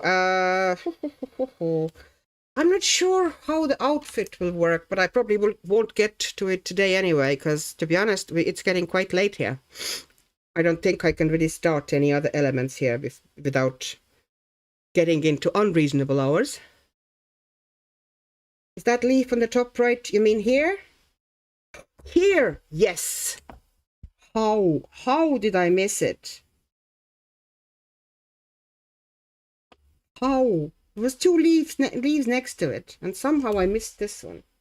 That requires like pure genius, I'm telling you. Here is a bit of the tree trunk that is also not done, and I'm going to carry on with it some other day, I guess. We can just chat a little bit and then finish up soon. Today, oh, I'm just lucky like that because I don't have a partner. Or maybe not that lucky because there's no one who would stop me. Stacy, I keep getting encouraged to spend what I need to. I swear it's only so I get off his arse about his football watching hobby. It's a scam in my house. I'm blessed my hobby never says a word. I art unapologetically. Yeah, it's pretty much the same here. Yeah. We just, you know, I do my thing. I leave into my craft haven in the evenings. And, you know, he's welcome to pop in. Emma, yeah, Andrea, I really need someone to tell me no from time to time. Especially when it comes to model horses.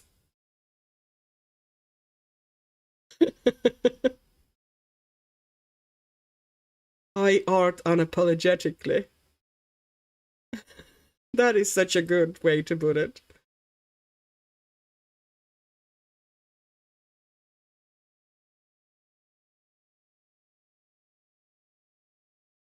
Art and books, my coloring books don't cost as much as video games and electronics, which is what my hobby buys. Yeah, his hobbies aren't really, well, then again, his drum kit alone probably cost as much as 2 years worth of coloring. Well, not probably 2, but maybe 1. Possibly 2 though. It's quite dear. Yeah, same here, Auntie Chris. Audiobooks and art supplies. Lucy, it is whatever you say it is. Branch, hair, you decide.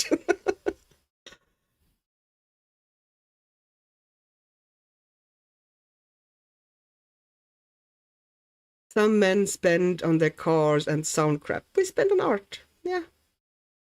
And at the end of it, you can't take, you know, nothing with you eventually. You need to enjoy everything as much as you can, as long as you go in. Okay, that's probably the wrong color, is it? Am I just putting it down? I kind of want those shrooms a bit brighter, so I'm putting this kind of an orangey color down. I'm not sure if it's right, but I can always tone it down with kind of some grays while I'm here. Oh, the brush pen is so nice to work after that awful scratchy Stabilo 68. The color is good. I needed that color that I was using, but boy, it was not nice to use it. Some people spend obscene amounts of money on toys, yeah. Andrea, luckily coloring and this amazing color can save my life. Oh, that is fantastic.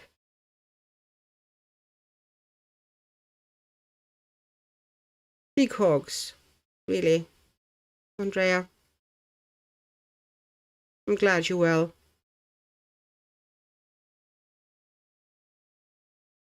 Abby, oh, Abby, hi, Abby. Thank you for keeping me company. I've not been feeling well and I've been coloring in alien words, but my bed is calling me. Good night and thank you. Oh, I'm sorry that you're not feeling well, but thank you for spending time with us. Hopefully, after your good sleep, you will feel a bit better. Night, night.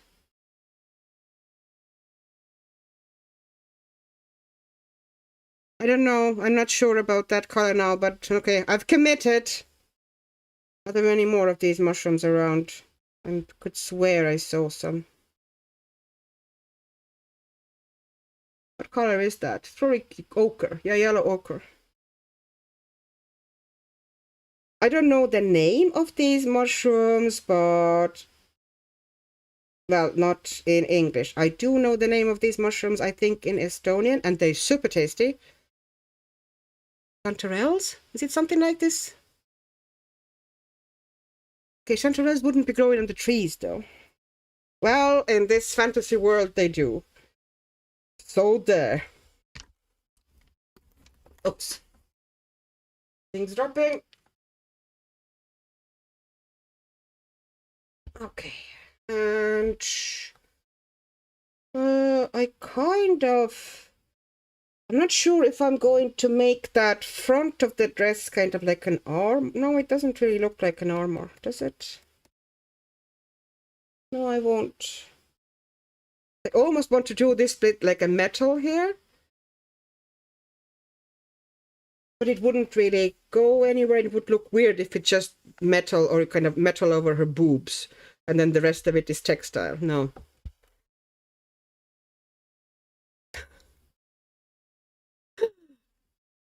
Maybe the Antichrist, maybe the stuff hanging from the brush is the flesh of her oppressors.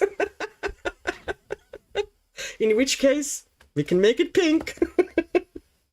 We would need to kind of provide the explanation every time, anytime anybody's looking at this, that these pink bits are... I'm still... Okay, I'm going to make that yellow as well, because I don't want too many colors in this picture, to be honest. I want it to be almost a bit grim. Darkish. Yeah, I'm doing those bits actually with dark, you know, something really dark that I don't have to bother about shading much either. I'm taking something dark. Something that would be nice and dark and good color. This one is a good color, but the fine end is... no, it's a bit too... Oh, it might be okay. These are Stadler watercolor, or I don't know if they're called watercolor, but they are brush markers. And I like them a lot.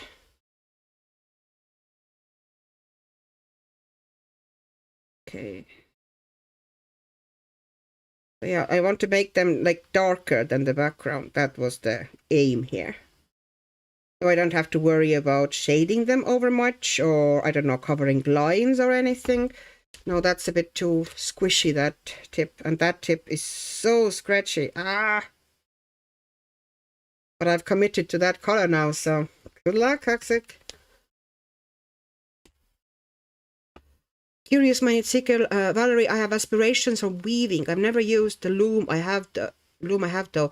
It intimidates me. I'm pretty good with knitting needles though. I make a lot of simple scarves. It's soothing. I haven't knit it a very long time. Very long time. And neither have I crocheted. I used to know how to crochet, and you're right, it was soothing. It's kind of sit there and your fingers are busy and your head kind of empties pleasantly. But I haven't done anything for ages. I don't think I've crocheted anything for like a bloody decade.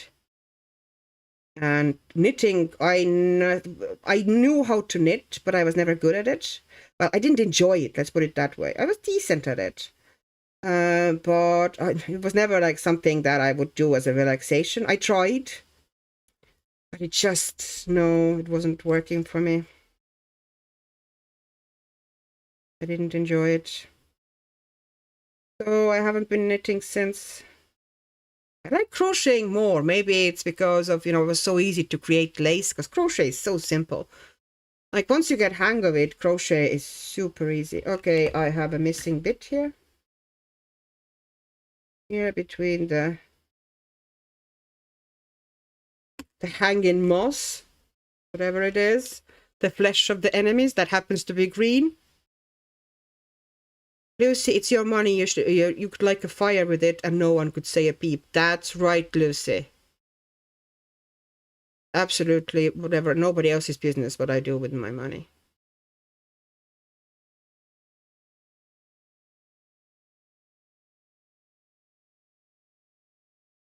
Andrea, I'm absolutely blaming on you that lately I am late to get ready for work on Sunday mornings because I can't wake up on time, but it's worth it. Oh no, Andrea, I'm so sorry. You're working on Sundays? What area do you work in? Sorry if I'm too curious. If I was too nosy, just ignore me, okay? I just tend to be a bit nosy sometimes. Arted books. Yes, we earned our art materials. That's right. I lived my life. I've earned my wrinkles. I've earned my saggy bits. And I've also earned my art materials. Thank you very much.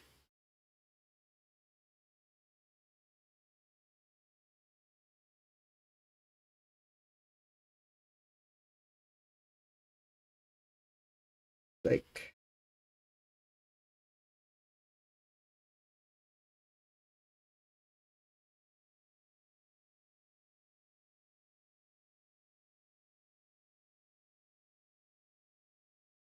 I'm reading the chat, sorry.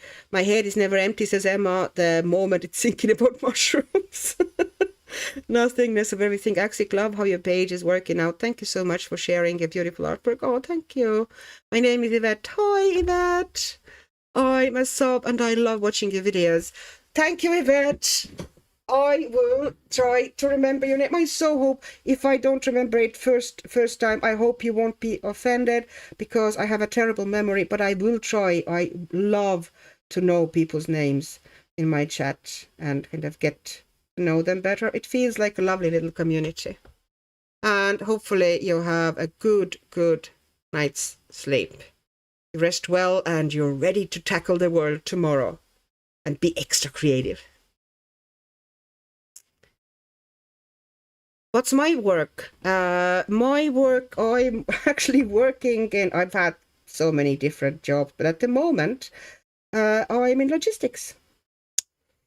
I'm working in a small trading company as a logistics manager, moving big containers of mostly alcohol, it seems, from one country to another.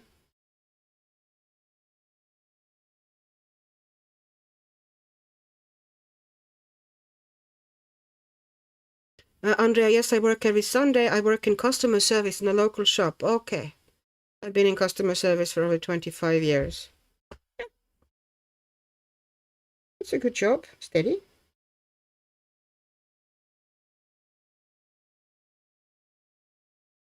Although shop jobs are pretty taxing, like, they're not easy. Anybody who says that working in a shop is nothing, that it's easy. No, it's not. It's actually it can be very exhausting. I haven't worked in the customer service or in the shops much, but I have for a short while. And yeah, people don't really realize how much there is to do. It's not just standing there, smiling behind the counter like people seem to think. There's so much to do. Okay, maybe I should use that. Oh, yeah, that fine liner could be perfect for that. So instead of, that moss at the moment looks a bit solid. So I'm taking this marker also has kind of like fine liner tip. So I'm taking some like strands out of it so it's more fluffy. Or kind of like soften those hangy mossy bits that I don't know what they are, but okay.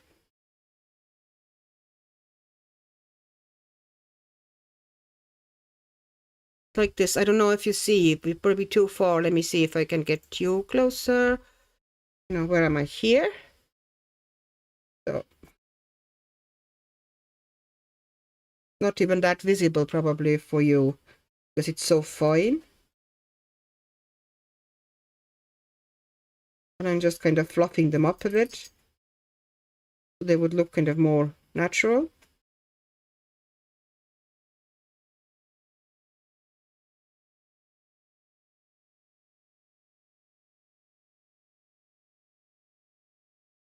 Like this. I think they look a little bit better like that.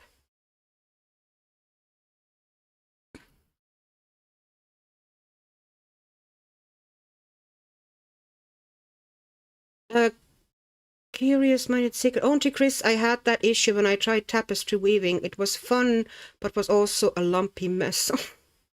Lucy, Annika, you're such a fast colorist. You finished the background in this live. I'm coloring on Magic Apothecary and managed only to color a quarter of the background, and that's with alcohol marker. Yeah, but I think that this method is actually faster than alcohol marker. I don't consider myself very fast, but, you know, I'm not probably the slowest one around, but yeah. Like, I wasn't really rushing or anything. But yeah, I think that kind of the watercolor thing, you know, the water-based marker thing, I think that genuinely goes faster because you can, you know, create little variations and little texture with just, you know, very easy, no effort way. You don't have to worry about bleeding much or whatever. And this was just, you know, one marker, so... You see, I'm such a slow colorist. Nothing wrong with that. You take your time. There's no rush or, you know, coloring police shouting next to you like, work faster, Lucy! Sorry, that sounded a bit weird. I'm sorry. It's getting late. Candace, I'm a data nerd by day. This hobby and music are soul-feeding after solving puzzles and looking at numbers all day. Yeah, I can get how this would work, you know, kind of switch your brain to a different wavelength altogether. Yeah. Andrea, actually have to open the shop Sunday morning, so being late is really not an option. Oh, oops. Customer service is a hard job. Yeah, there's nothing easy about that. It would be much nicer without customers, you know.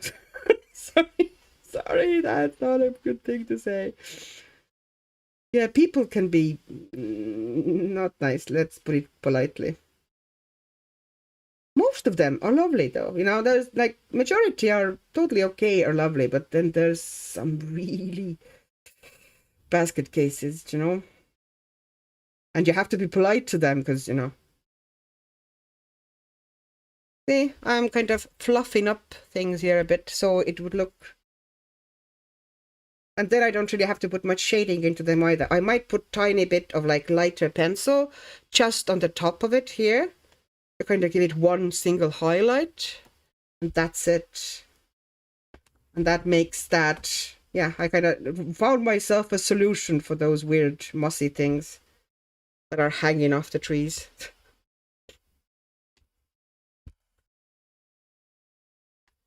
Brainstorming!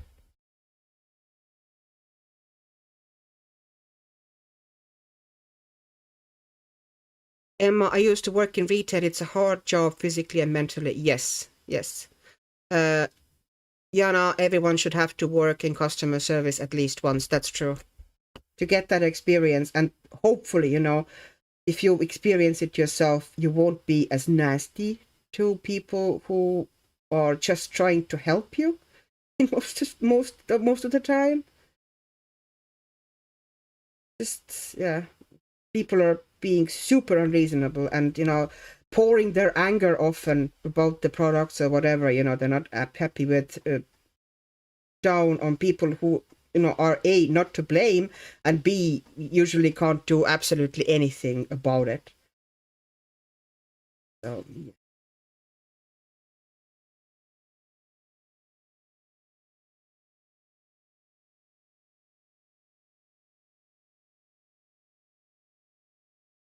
A curious-minded sick, retail was the hardest job I ever had. We don't pay people enough for those jobs, in my opinion. Yes, they're one of the lowest paid jobs, and they have to put up with so much crap.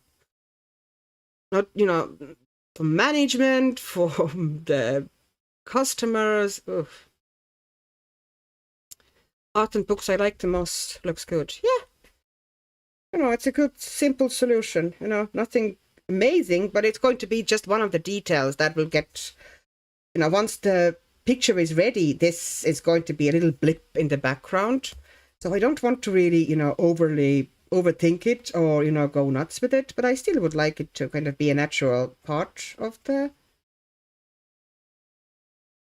picture, so why not give it a bit of a texture and call it a day? And it's easy enough, you know, just a bit of a flicking.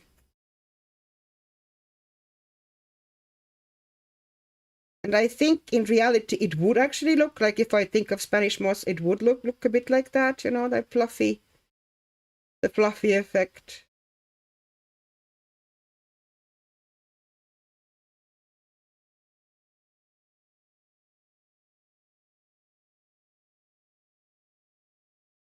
Emma, once I worked in a higher-end shop and this man was whistling and beckoning me over like, you there, come here.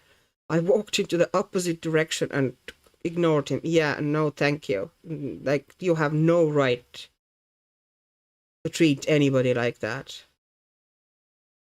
Andrea, I'm lucky because I'd say 90% of our customers are lovely. Me and my team built friendships with many of them. Oh, that's lovely. We have a village shop like that, you know, the people... You know, the people, most of the customer service, there's always going to be like temporary workers, especially during the busier months, you know, like, you know, secondary school kids or university kids, just kind of having an extra little, you know, part-time job. But the majority of kind of like regular workers are the ones who've been there for, I don't know, you know, decades, and, you know everybody by face and by name. And if you haven't been there for a while, then, you know, you get asked about your kids and how they're doing and what grade are they now. You know, it feels a very personal experience.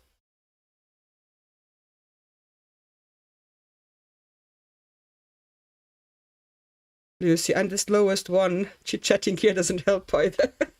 Yeah, I'd say I would have gone a little bit further along, possibly.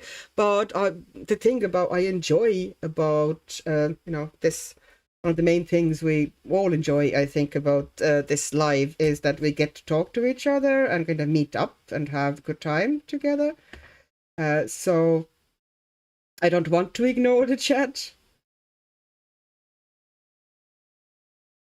I hope you don't mind.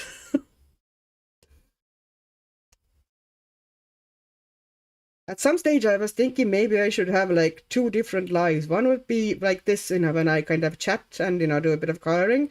And one would be like, you know, me coloring, not talking. So I could actually show, you know, like, you could actually see more of a progress.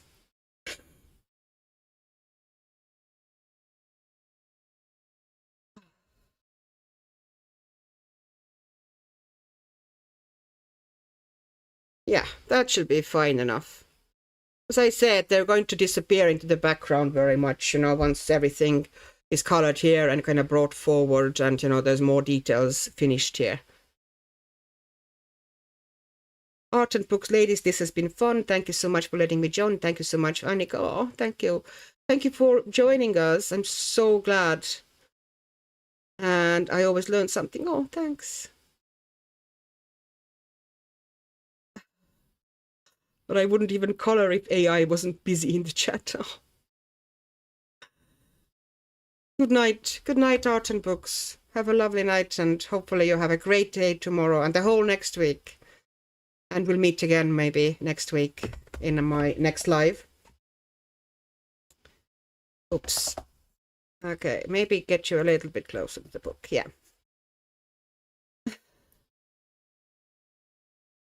Oh.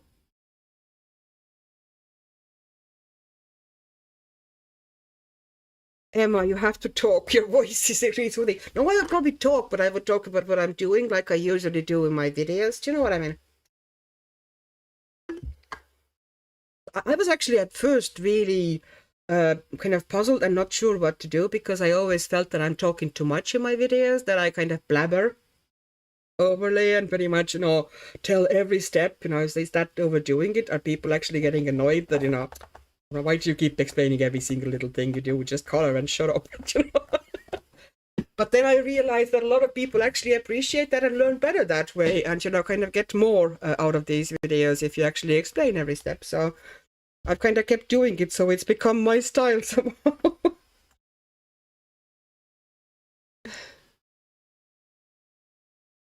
Auntie Chris, to be honest, I watch the videos for the content and join the chat with the chat. Yeah, that's the thing. We're having such a good time here. Well, in my mind anyway. I really enjoy those late night Saturday chats. So, you know. And videos would be, you know, my videos are never very short either. They're pretty much, some of them are almost like lives, only recorded.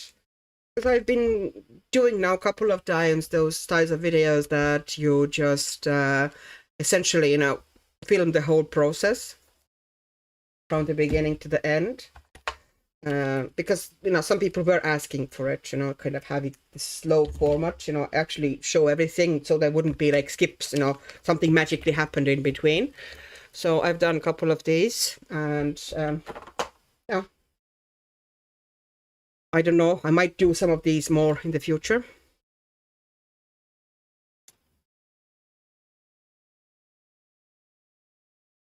Linda, no, I want to be told what you're doing. The talking really helps us learn more about products, he'd say.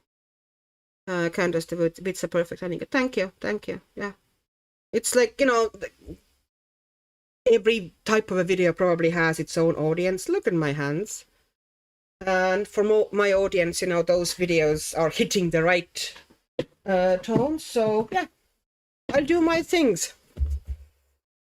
Okay, sorry, this is my wonderful box of baby wipes.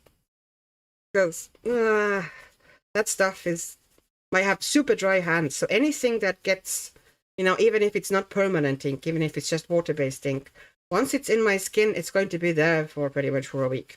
But at least, you know, I get most of it off. But yeah, everything just gets absorbed in and sits there. But, you know, it feels a little bit cleaner now. Okay, so that's it. And my hands are pretty much always inky. You can see in my videos also, like my hands are never clean. There's always some stains or, you know, some sort of a weird paint goo on the fingernails or something like this. It's like, I don't even notice it what I'm doing because I'm so used to it. But then I kind of edit the video later, look at the video later and go, oh my God, my hands are awful.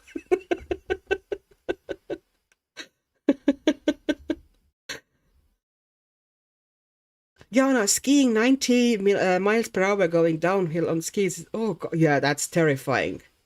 That is terrifying. Linda, you can talk all day and I still wouldn't get bored. Oh, Linda, thank you.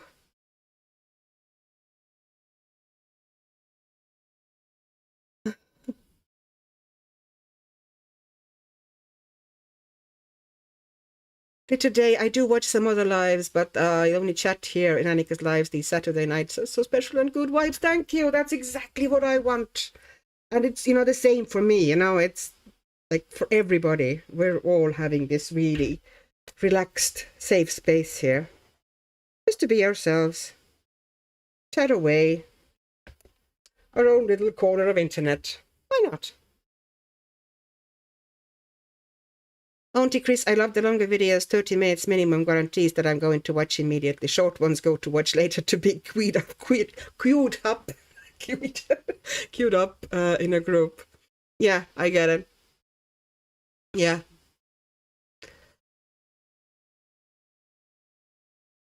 Lucy, Auntie Chris, I do exactly that.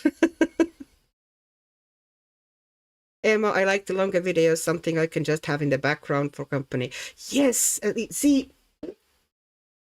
I often have them while I'm coloring on the phone or on a tablet. And there's this certain longer content creators that are just so soothing. There's Happy Catastrophe, who was fantastic for that. You know, kind of just, you know, you're listening and, you know, but watching occasionally and coloring, and her voice is so soothing, and she's such a kind of a calm and positive personality. It's just a joy to listen to. Then Coloring Chemist, you know, if she has a video out, they're also super well researched. And I also love her voice and her tone and, you know, her attitude. And it's just wonderful. So yeah, Jackie is fantastic to listen to.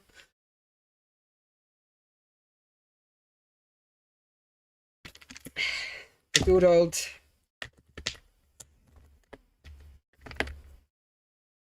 Yeah, there's so many cool.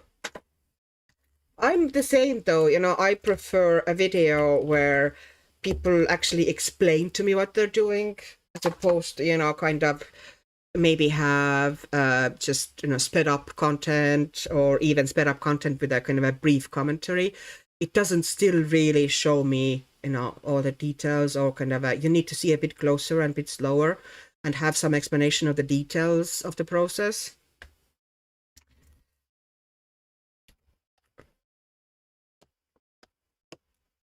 Emma, I love Coloring Chemist. Yeah, she's fantastic. Laura Rafferty's 2 4-hour videos. I don't know. I don't think I know that. Can. Sorry, Candace. I don't know. I don't think I've ever seen Laura Rafferty. Lucy, Annika, I have the same issue. Everything stains my skin. Yeah. And it's not just hands all over the body. Like, I have super dry skin. I literally, like, I can take tights off and, like, dust flies off me. It's like, I'm dry. Curious Minded Sick. I love Coloring Chemist too. She and Annika, my favorite for children tracks. Oh, thank you. Coloring Chemist, yeah. I'm hoping now that she's going to be putting out more videos again, because she had a kind of seemed to have good coloring month in January. She had you know, really lovely pages.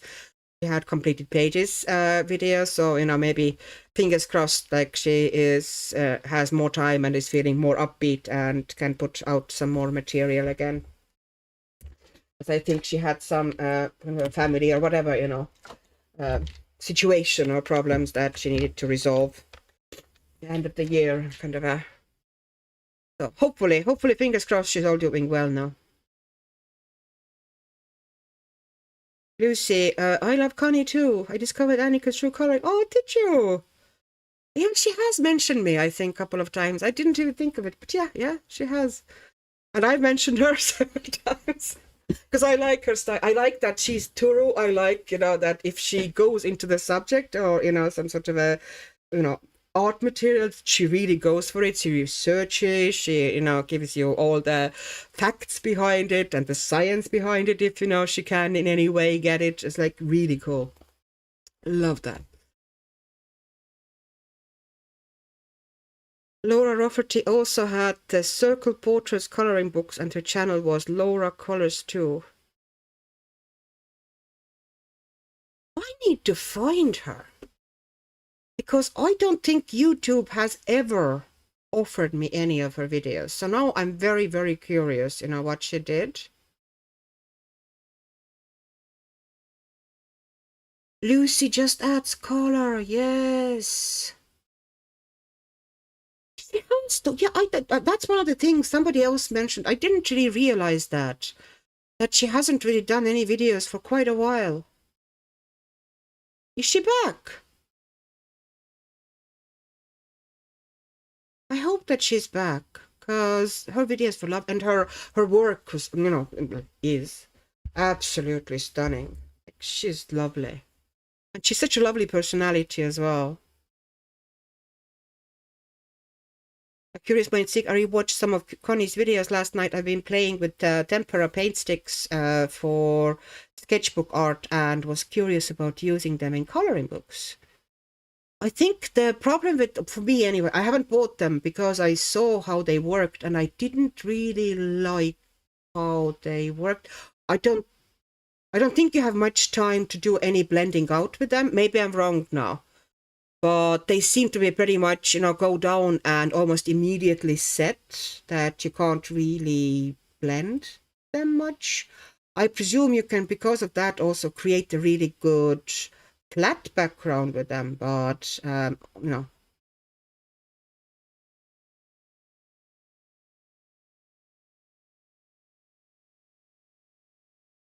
Andrea, yes, I saw in her group that no one knows what happened with her. She stopped her Patreon as well.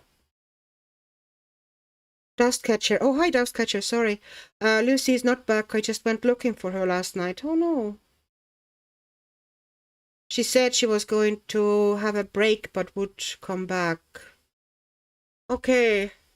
Well, hopefully, fingers crossed that everything is okay with her. You know, you never know what's going on in people's lives, and, you know, our best wishes with her anyway. Lucy, oh my God, it's true. I thought you said Lori. Okay. Stacy, yeah, we all miss Lucy Ad's color. I really hope that she will be back. Such, you know, such a talented person, just a lovely person. One of those soft, kind people.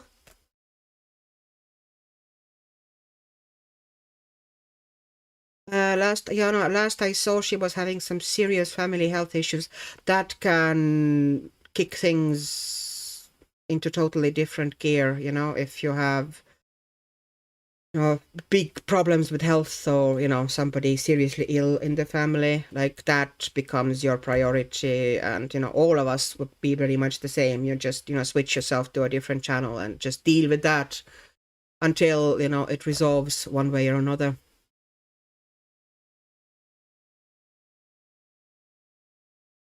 A curious-minded seeker, but you're right about how fast they set, plus they are chubby, so details are difficult. The only way I could see, like, I looked at, you know, what she and somebody else, you know, I've seen a couple of videos with them, and the only way I could ever imagine myself using them was if I put, let's say, masking liquid onto my image and just went into the background with them, like, really fast, and doing kind of trying maybe to do really fast blending, that they're still fresh.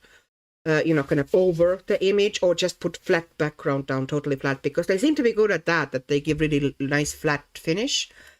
But I can't see myself really any other way, you know, doing anything with them. I don't think they would be, for me anyway, much great for coloring books. Andrea, I found very sad that some people left very nasty comments because she disappeared. Really? Oh gosh, that's just... Lucy, I hope Connie starts posting more regularly again. Lucy, I think I mentioned Connie in 90% of all of my videos. Yeah, she's fantastic. You know, if you need kind of a... If you watch her video, you're going to get loads of information. I love that.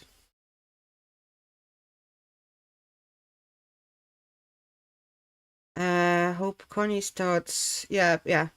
Lori from Color My World recently came back, but she's more into miniatures? Miniatures, meaning like miniature painting or what? Like gaming thing, or... Emma, that's a shame. I know she has fibromyalgia like me, so I know how tough it can be. Yeah. Just catch your glitter days. Those evil comments certainly made me angry. That's sure. It's not the way to get Lucy back, no. But, you know, if I saw comments like that, I would kind of lose much of a motivation to come back at all. You know, if that place only gives me negativity. Jana, Kitty had to stop doing videos due to hand issues, and she's so talented. Yes, her work was amazing. Her videos were also super soothing, like the way she also explained everything, how she was doing. I loved watching them. But I kind of was, you know, it was kind of coming. You could see, you know, she kept mentioning the hand issues, and the videos became more and more, you know, further apart. She obviously had to recover between the sessions. So yeah, I was not surprised that she didn't come back, to be honest. She did try kind of to do quite recently a video, but I don't think it worked out very well for her. It's such a pity. At least one part of me that is still functioning so far, fingers crossed. Hands.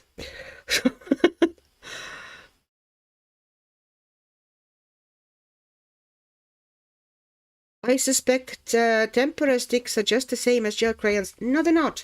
Gel crayons, you can manipulate and you can reactivate them quite a long time. the tempera sticks are essentially, I think they're permanent, you know, once they dry, and they dry super fast. So fast that you don't seem to have even time to kind of blend them out or do anything with them, you know, unless you're super skilled with them, which I certainly wouldn't be because, you know, I've never used them. So yeah, they seem to be like a cool medium, possibly for a different style of art than, you know, what I'm doing. I don't think there's any point for me to getting them.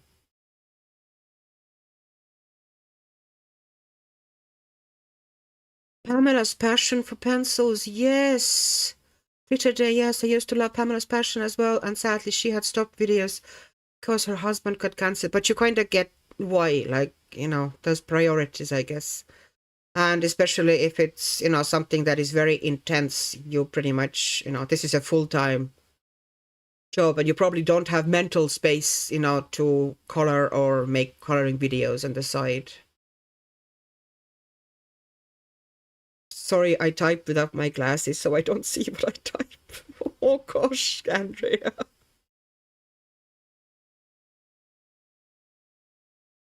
Doodle Robot. Yeah, Doodle Robot, I think she has been quite upset with the state of the world.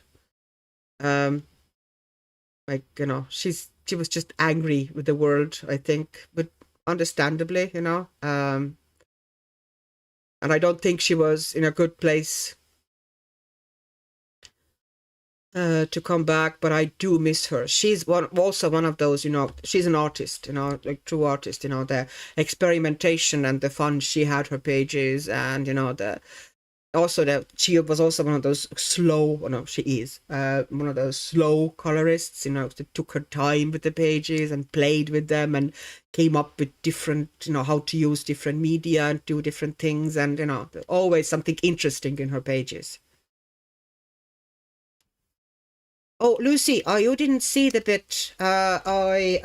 You asked me. Okay, before I go now, I really need to get home soon. Okay, you asked me about Holbein multi-sizing liquid. So I tried this one with the Chinese one. Oh, which name? I can't say that name. You know how to say that name. I don't. Okay, I need to learn to say it. Okay, this one is based with this one, and that's basically a page from a Coloring Haven magazine, and you can see, you know, this is like flooded with water, and it's hasn't even properly buckled, to be honest. And the watercolor moves nicely. And I did another page which was in the autumn wood or something like that book, and I think that one was done with the Holbein multi-sizing, and to me they feel exactly the same. I think they're the same thing, Lucy. So, you know, you don't have to have both. I think they do exactly the same thing. The consistency is the same. The finish they give the paper is the same. They do genuinely give paper sizing. You can put paper, you know, kind of suddenly work really nicely with watercolor on top, and it doesn't have that plasticky feel that you get with like Daniel Smith. But Daniel Smith isn't too bad, actually. Daniel Smith I can work on, but satin glazing liquid I don't really love for watercolor. I can do it, but I don't really love it.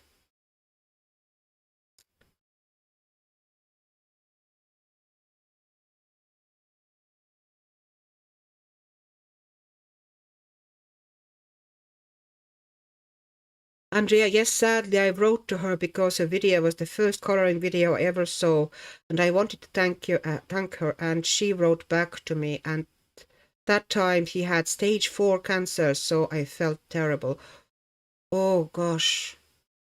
Yeah, I suspect that, you know, the whole, like, that means that everything, you know, the whole mental wavelength is going to be concentrated on the husband. Stage 4 is, yeah, that's not usually a good outcome. Auntie Chris, I like dioramas. Oh,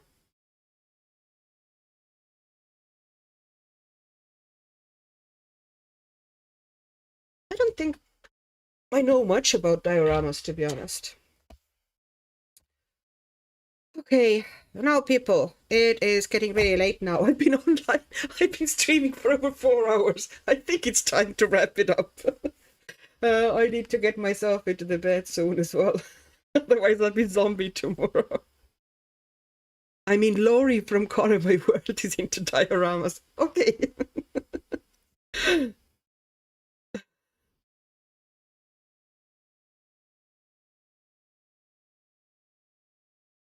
She was the first channel I found too. I wondered what happened to her. Breaks my heart. Yeah. Yeah, that's sad.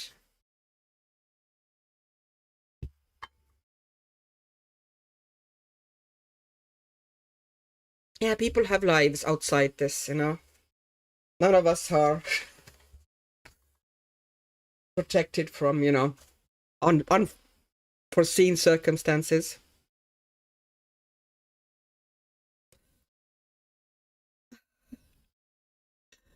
Anyways, good night to all. Yeah, Auntie Chris, thank you. Thank you for, anyways, thank you all for joining. Okay, I know that the chat got super serious at the end because we are missing people who have left YouTube, and we want back. Please, please, please, you know. Hopefully at least some of them will come back. But yeah, we had good time though. Most of the live was absolutely wonderful. So I hope you're going to have a great night or day. The time zones are kind of throwing me off. For me, it's literally in the middle of the night here. So have a really good night, yeah, and chill and enjoy your life. Yes, it did. Thank you for my only social life that I have. My fave Saturday nights when we party. Okay. Big virtual kisses and hugs for everybody. Okay. Thank you so much. You've been so encouraging and you boosted my self-esteem so much today. I've needed that. So hopefully I get my creative juices flowing a bit better after that as well. So big hugs. I'll have a good sleep tomorrow morning, probably quite late. And then maybe I'll get some coloring done. So bye-bye, people. Thank you so much. You're the best.